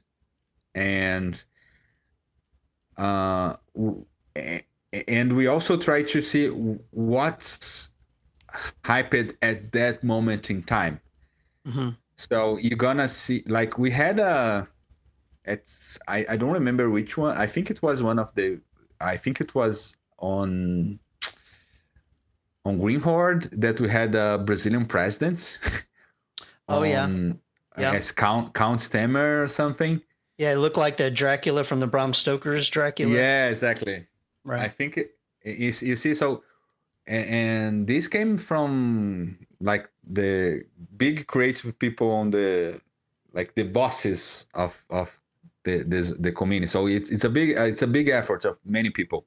Okay. But after it was like they would come to the Z team and say, we need a cast, right? Like we need a varied cast, and not only the whole male female thing, but the how can we make the characters diverse from a miniature perspective, right? Mhm. So the miniatures don't look exactly the same.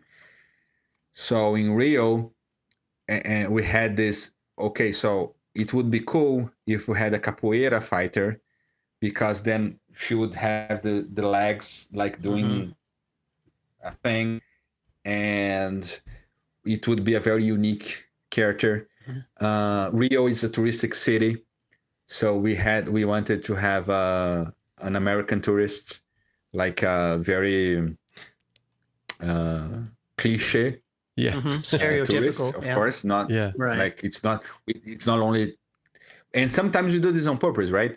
Like we go with the most possible cliche thing because it's supposed to be a joke. It's not supposed to offend anyone. Yep. And It's sometimes very fun. people get offended, of course, Yeah. but we try to, and sometimes people go with the wrong thing. Like, for instance, we had a musician. One of the character was a musician for Rio, and the funk musicians, they use a big golden necklace, and like they're very stylish and everything, and people assumed he was a drug dealer in Brazil, Oh, wow. you know. But it was not a drug dealer, it was a musician. And we even have the reference was a musician that was big at the time, you know. So we usually try to make a good cast, and of course we want references that people will recognize. So one thing that was funny for me, I watched like 2 or 3 hours of what American people know about Brazil. And at the time it was Neymar. The most The soccer player. soccer player Yeah. was what people knew most, Americans at least, knew most about Brazil. And so we added, we called Ney, I think, but it was a reference to Neymar because it was the most, at the time, known reference for Americans of the Brazilian culture, you know? And also, at the time, it was Gisele Bündchen because she was Tom Brady's wife. Oh, And in yeah. Brazil, it was the other way around, right? Yeah. Gisele Bündchen is married to a football player. Right. Because Tom Brady is not big in Brazil as it is in the US, right? So it had this nice things of like football is growing in Brazil. Like we had some NFL bring games the last 2 years, like the Eagles game, and this year they bought the Chiefs game. But Tom Brady is not recognizable by, I don't know, 80% or 90% of the Brazilian population. So we had this thing with Gisele Bündchen. as one of the characters. That's fun. But yeah, we usually go with pop culture that people will recognize. We need to be careful with likeness because it's a thing in the industry. If you go too close, people can sue you. Hmm. I think we had problems in the first edition and the first few boxes. I think Uma Thurman was against us. Well, the Kill Bill and Big Bang Theory. I think we couldn't use anymore.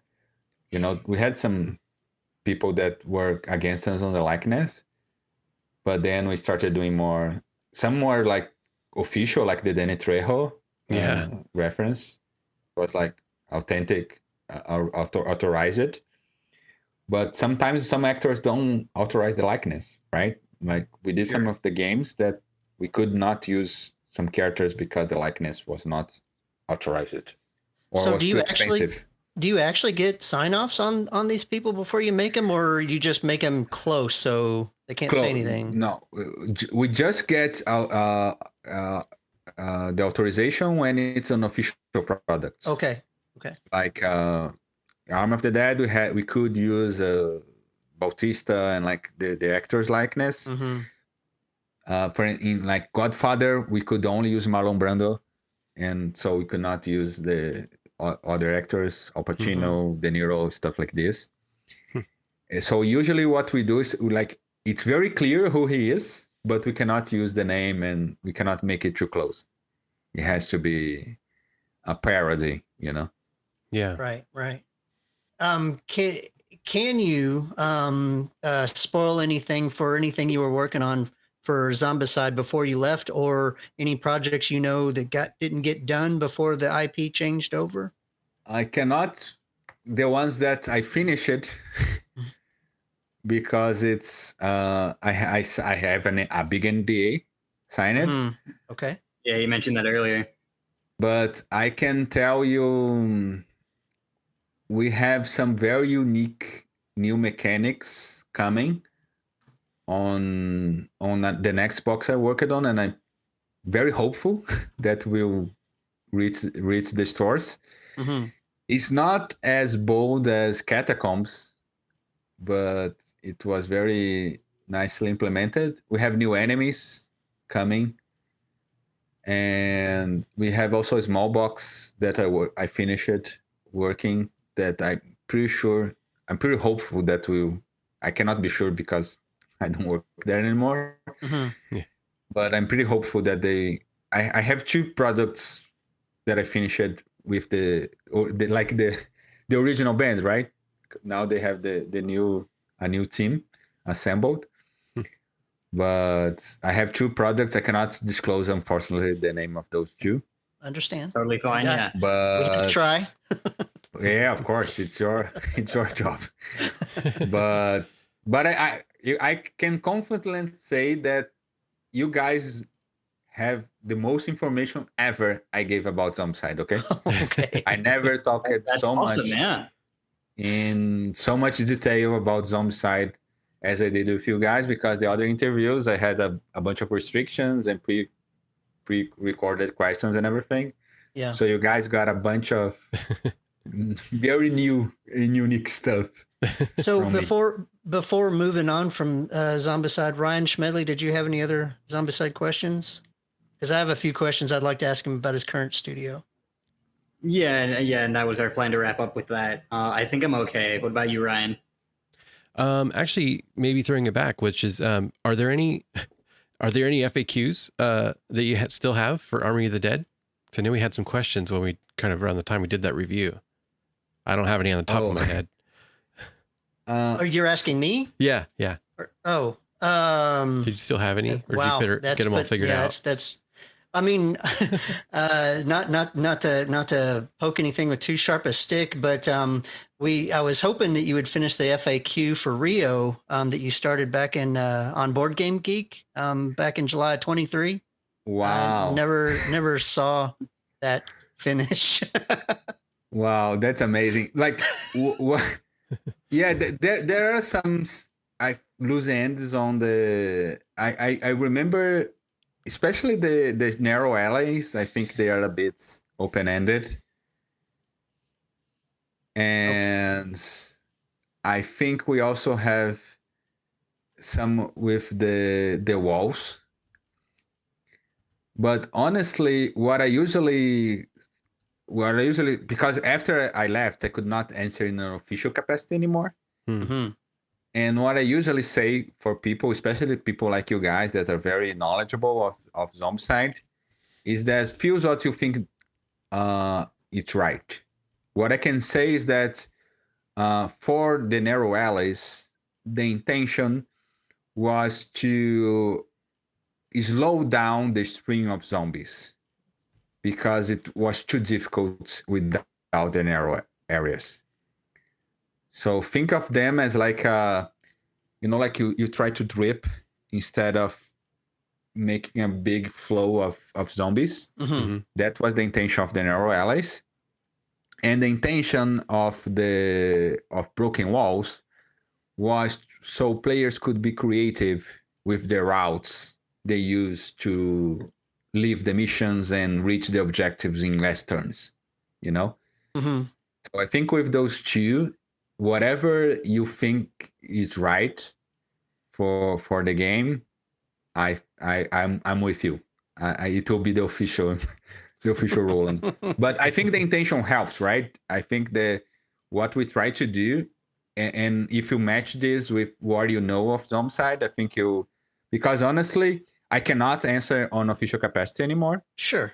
And I cannot remember with this level of accuracy very specific stuff because Rio was done in 2020, Mm-hmm. Wow. So it's been 5.5 years since I finished working on it. I think I have a good memory still because I remember a lot of stuff from Rio, but not like on this level of detail, Right. Yeah. But Yeah, I'll tell you what. I'll ask the guys if it's possible to give FAQ on those officially. I'll text the guys about it. Well, and also, to be fair, one of the great things about playing a cooperative game, especially such a sandbox cooperative game, is whatever your gaming group decides to play it as is all that matters, because it's not like a competitive tabletop game where you're going to tournaments and like, well, you don't agree with this rule, so now what do we do? I mean, it's not as near as critical. I think sometimes when we post questions, and I'll speak for myself, when we post questions on either Board Game Geek or Discord, it's more of a, am I getting this right? I mean, what does that mean? Am I getting it right from me and my game group? Am I getting it right from what the rules are written? And I think that's more where I'm coming from as to, Honestly, I think the most helpful thing is usually what was the intention of that aspect of the game, Mm-hmm. I think from that you can, because the narrow alleys and the walls are supposed to make the game easier. Mm-hmm. So make rule in a way that it's good for the players, because the game already has enough difficulty as it is. Well, and specifically with Army of the Dead, going back to Army of the Dead, so we noticed that the noise mechanic being lifted somewhat from Undead or Alive also was slightly changed, right? There, it was kind of either missing a sentence or intentionally not having a sentence there of the noise token moving when zombies get there, like it does in Undead or Alive. But I think what had some people questioning is when you move the noise token at the start of the end of the phase, at the start of the turn to where the most survivors are, is that producing noise, waking up sleepers around them? And to me, that's a clear intention of no, it's not. I mean, the whole idea is you snuck past these sleepers. So now just because the new turn starts, you automatically wake them up. That didn't seem like what you intended, but no, it was not. Right. It was not supposed to wake them. The sleeper waking up, it's like it's as the movie scenes with the sleepers, right? You are trying to make your way through them, and if you make a big noise, or if you use a weapon, or like not use the knife to kill them, or melee actions, because one of the things we wanted to do with the sleepers as well is that ranged is usually much better than melee Mhm. as a whole, right? Like Mm-hmm. in general, of course, there's exceptions, but usually ranged weapons, and it's better not to be on the same zone as the zombie. And so we did a lot of stuff, especially in the Marvel games, where we try to make it even out the characters who are melee and the ranged ones. And the sleeper mechanic was a nod for, as someone who played tank and like melee and charge, I welcome everything that helped the melee side of the game. And you are correct that Arm of the Dead also, the intention was not to wake up sleepers at the beginning of the turn. All right. Shall we move on to what's currently going on? Yeah, we wanted to talk a little more about your new endeavors. Yeah, one of the things that I was curious about, you're doing all your games Kickstarter currently. Is that your what your studios are doing, and that's your plan is to continue with the crowdfunded games? I'm in Brazil, and the thing is, I'm not a popular designer outside of Brazil, like outside from the Zombicide crew and very diehard gamers. People don't know me, right? Mm. And one of the things I wanted is to bring more recognition, not only to myself, but to Brazil as a whole. That's why the company is called Samba. And crowdfunding as an indie publisher is very, very hard. It's hard as a company as big as Simon. You can imagine, as a one man army in Brazil, and the tariffs were terrible for us as well because we're very small, so the impact is much bigger. And the thing is, and because we don't have the track records, and I don't want to, some of the stuff that I didn't agree at Simon, I don't want to do personally. So I'll not start a new Kickstarter without delivering the previous one. And so we are delivering right now our first Kickstarter. It was last year. It was called Dungeon Rummy. And now I'm doing a game that's much bigger than my previous one. The adventure book and adventure, like dungeon crawlers ASCII, with little downtime for the heroes. And I love dice, I love classes, so I'm doing all this stuff. Very unique character, not as unique as Massive Darkness, but unique characters. And I don't know if you guys are familiar with Magic Helm, the 78 game. It's like a father of asymmetric classes. I think it's very, very, very hard to play. So it's not something I recommend wholeheartedly, but it's a 78 game. It's amazing what he did in 78. Wow. And he created the asymmetric tiles.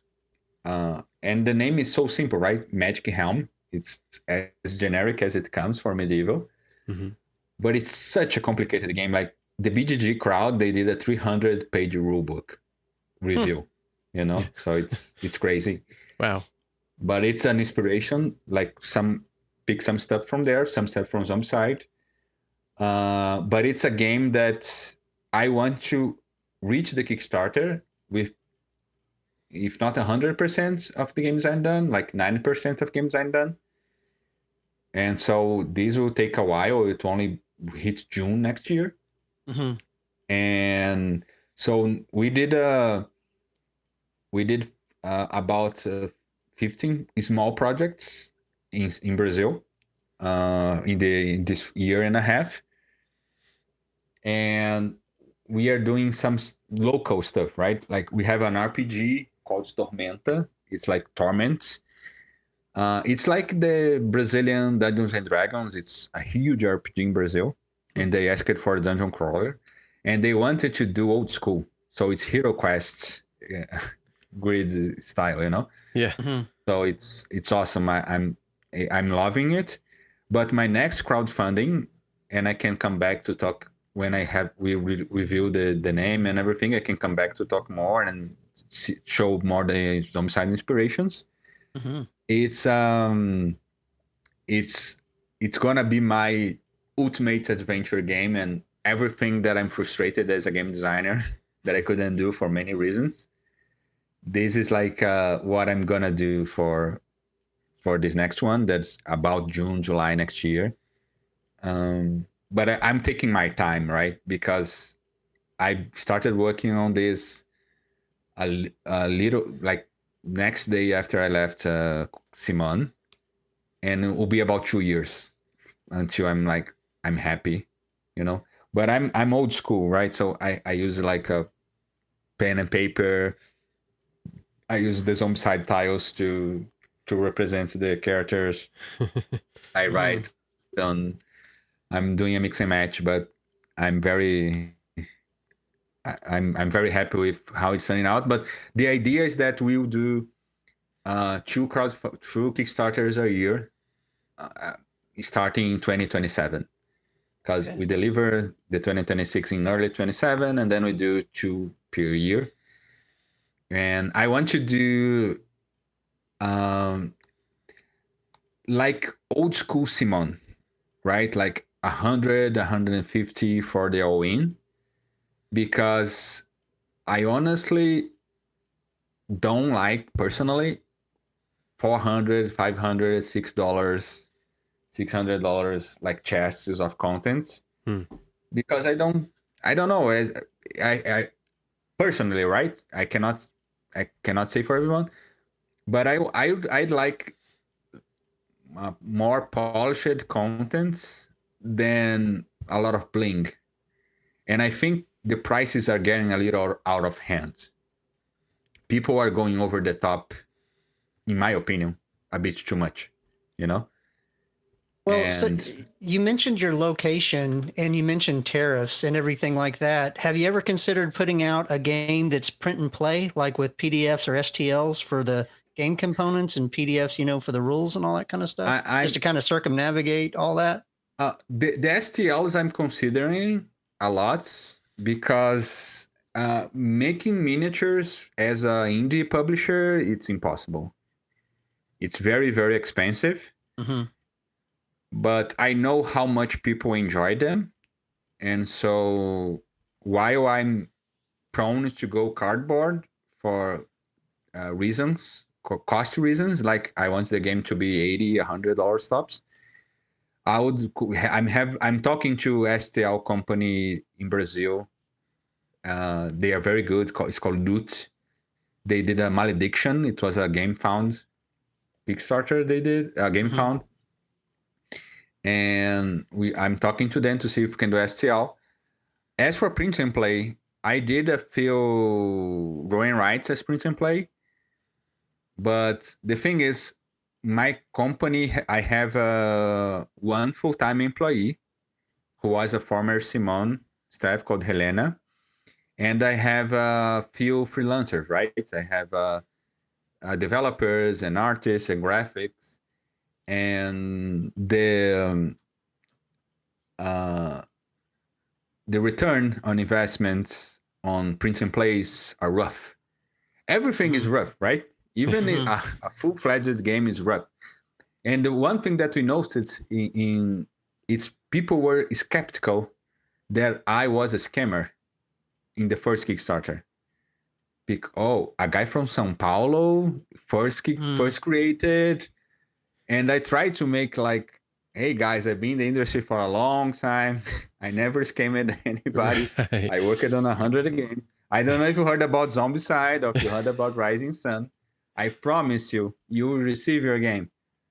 But you know, it's a thing, right? Yeah. And I don't follow them. Like there was like bad actors in the past in Kickstarter, many different countries. But yeah, like we are building our reputation. So eventually we will move away from small projects in Brazil to big projects, like 2 projects a year. And hopefully, if I'm still alive after my company survives, because it's hard. If my company survives the first few years, my plan is to do 2 games a year, like a bigger 2 crowdfundings, bigger games, and homages to stuff. Because Simone is it's in my blood, right? Like I work at 10 years and mostly on dungeon crawlers and Massive Darkness, Smog, stuff like this. And it's what I like as a player as well. I have all types of games, but if you ask me what I play the most, it's usually dungeon crawlers or like RPGs with models from Hero Quest and and Zombicide and Black Plague and stuff like I like the freedom, right? I like the improvisation. So, but yeah, I'm shying away from those $500 boxes with it's a container to arrive. It's expensive for you guys in the US. Imagine for us in Brazil because we pay taxes and shipping is $200 and $200 in taxes. Right. So games is like 10 times more expensive here and it's expensive already for you. It's 10 more times more expensive for us, Right. So so I'm thinking about our crowd as well, like Brazilians being able to afford my games as well. That's a thing that I have in consideration. So no giant Galactus for you then, at least. Yeah. Sorry, guys. I'm wondering if we're going to see the giant Godzilla. Yeah. Well, do you think hopefully. is anyone going to see that one? Yeah. Was that from Cthulhu, the game, The Death May Yes. Die? Yeah. Is that what that's from? Yes, it is. They Yeah. let you rebuy the big Cthulhu too. So one more question about games designing and producing and everything. So being that you're now on the producing and having to get a game outside of it as opposed to the developing and designing for where Simon's having to get the game out. What would you say is on the producer side? Like, what's your number one problem with getting a game from your head to my table? For sure, the biggest problem for us is visibility. It's very, very, very hard for us to get like our currency. It's 20% or 15% of a dollar, right?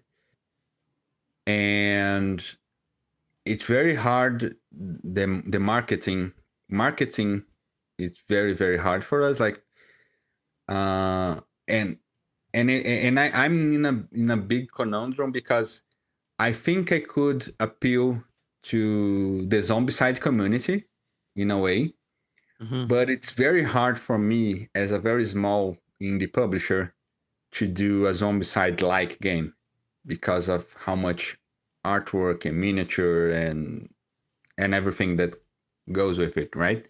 The pretty package. Yeah, exactly. And so it's that's the biggest thing. It's like I'm very proud of my Kickstarter. I think it's a very unique take on an explored genre. I don't know any other game. It's a rummy, like Rummy Kubi, like the old game. It's a rummy, but it's cooperative. And I don't have any other cooperative rummy in my collection. When I was researching, I didn't know any other rummy at the time. That's cool. And we did a video with Dice Tower and Man vs. Meeple and some other people. And we spent a lot of money with good artists, and it was a year in the making and everything. And we did $30,000, It was very bad. Of course, being the first, people were skeptical. Americans, as a thumb rule, prefer if the game is more expensive than pay $10 in shipping. If our game was $40, zero shipping, instead of $30 with $10 shipping, we would sell a lot more. Wow. I don't know why, but there is a psychology thing on it. I don't know, but a lot of people complaining about the $10 shipping. Wow. And then we discovered like some people hide the shipping on the cost of the game, and I don't want to do that, but apparently I was wrong. Anyway, so getting the game, it's very hard because we need to build a reputation almost from the ground up. Like it's very hard for me. That's why we are moving closer to a Zombicide audience and closer to what it's my area of expertise, because I think we can instill more confidence in people to back our games if they're closer to what hey, this guy did all this Zombicide and Master Darkness and Bloodborne and all this kind of games, so he has an idea too of what he's doing on this genre. Maybe I should try this one out. And that's what we're gonna do moving forward.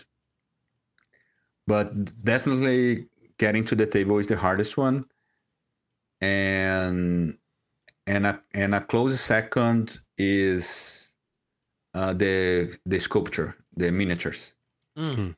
Miniatures, it's super expensive, like because you need scale for them to have a good price.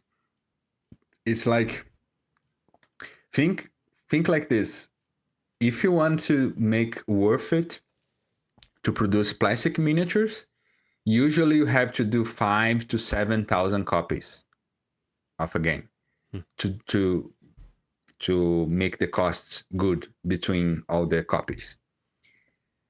And we cannot do more than 2,000 as our size, And I love miniatures. I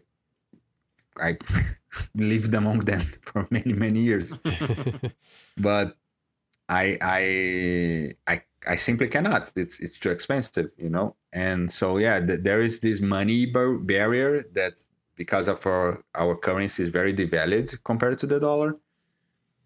So everything is very expensive for us. But I think we have in Brazil, we have good designers, good developers, and I think we did it. It's a shame that most people don't know, right? They don't know that a lot of good games were done in Brazil, or mainly done in Brazil. And that's something that I hope I can do with Samba. And that's one of, I thank you guys for giving me a platform to talk about it. Yeah. Because it's very hard for me to get to invited from a US channel to talk about games. It's very unusual. Like, I know some of them and oh, you should come record with us and everything. I don't know if sometimes I have a strong accent or people don't understand or whatever, but I think there is still this US Germany axis, and everyone else is starting to get sometimes the spotlight. Like Japan with the card games and the small crazy games are getting more space in the industry now. Mm-hmm. Hopefully in 5 or 10 years we'll have more Brazilians with the space in the light, and hopefully Samba will still be around, and I will be able to make my own take on Zombicide from scratch and stuff like this. Yeah. I mean, absolutely. Happy to give you a platform, and I'm really looking forward to June, July. Would love to have you back on again and help you get that game promoted. Amazing. Yeah, absolutely. Yeah, that'll be great. Yeah. Any other questions, you guys, or should we wrap it up? Okay. I think that's everything I had. Yeah. All right, Fel Barros, the man, the myth, the legend. Thank you so much for your time and for everything that you've done, all your legendary, really, contributions to Zombicide, and doing your part to bring it to the world and to our tables. Thank you again. No, I'm very welcome. For me, there is no bigger compliment than people actually playing the stuff I did. And you guys are very far from me, but we are connected through like the stories and the things you. So if you guys play the online missions, even if it's only one, I'm happy already. Like for me, because of course, like holding a physical box is nice. I'm like, oh, I did this. It's so cool. Blah blah blah.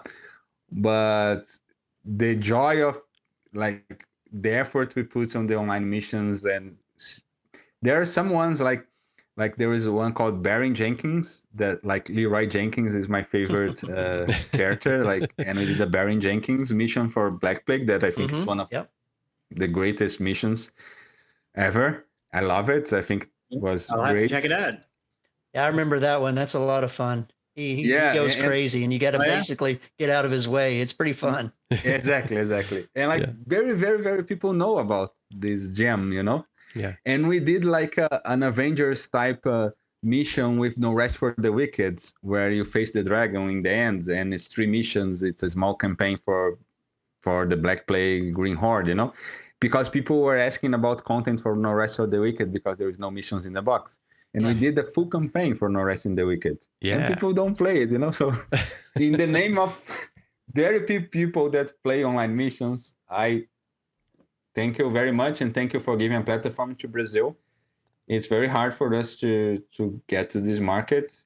So I appreciate asking the questions, and I'll see you guys hopefully again. And I'll try to see if we can get more people to talk with you guys, the others, the people who are still on Asmodee working with Zombicide.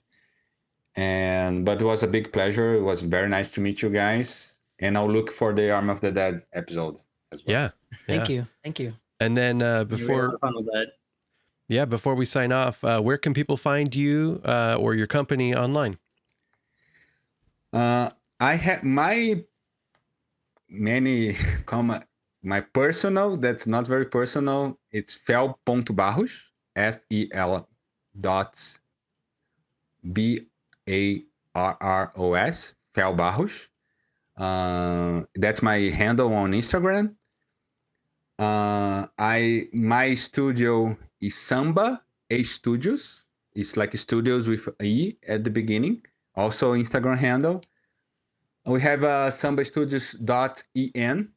That's for English content. I'm also lurker on the Zombicide Discord server because I still follow for my next Dungeon Crawler adventures. I still follow the games and see what people are talking about. And I'm very easy to talk to. Sometimes I take a little while to answer. Sorry, Ryan, because I know your message was lost. And on BGG, I'm Fake Dutch. It's my handle there. You can message me there. The only thing I cannot answer anymore is rules questions for Zombicide on official capacity. But as I said at some point in the show, you can ask for intent. Asking for intent, I can always give you, and gives you a better resolution of the rule. Awesome. Thank you again. All right. Thanks again. Appreciate you. Thank you, guys. Thank you very much for the time and for the patience, because I talk too much. But it was very fun. Great. Thanks again for listening to the Zombicide Fans podcast. Zombicide Fans is an unofficial podcast and is not affiliated with or endorsed by Asmodee or Guillotine Games. Thank you from your hosts, Ryan Messick, Schmedley Mayers, and James Fisher. And thanks to our special guest game designer, Fel Barros. Plus our sponsor, BoardGameGoodies.shop, where listeners can save 10% with coupon code podcast. You can check out the show on all major podcast listening platforms and on YouTube. You can reach us at zombicidefans@gmail.com, and the podcast is hosted at zombicidefans.com. Until next time, survive.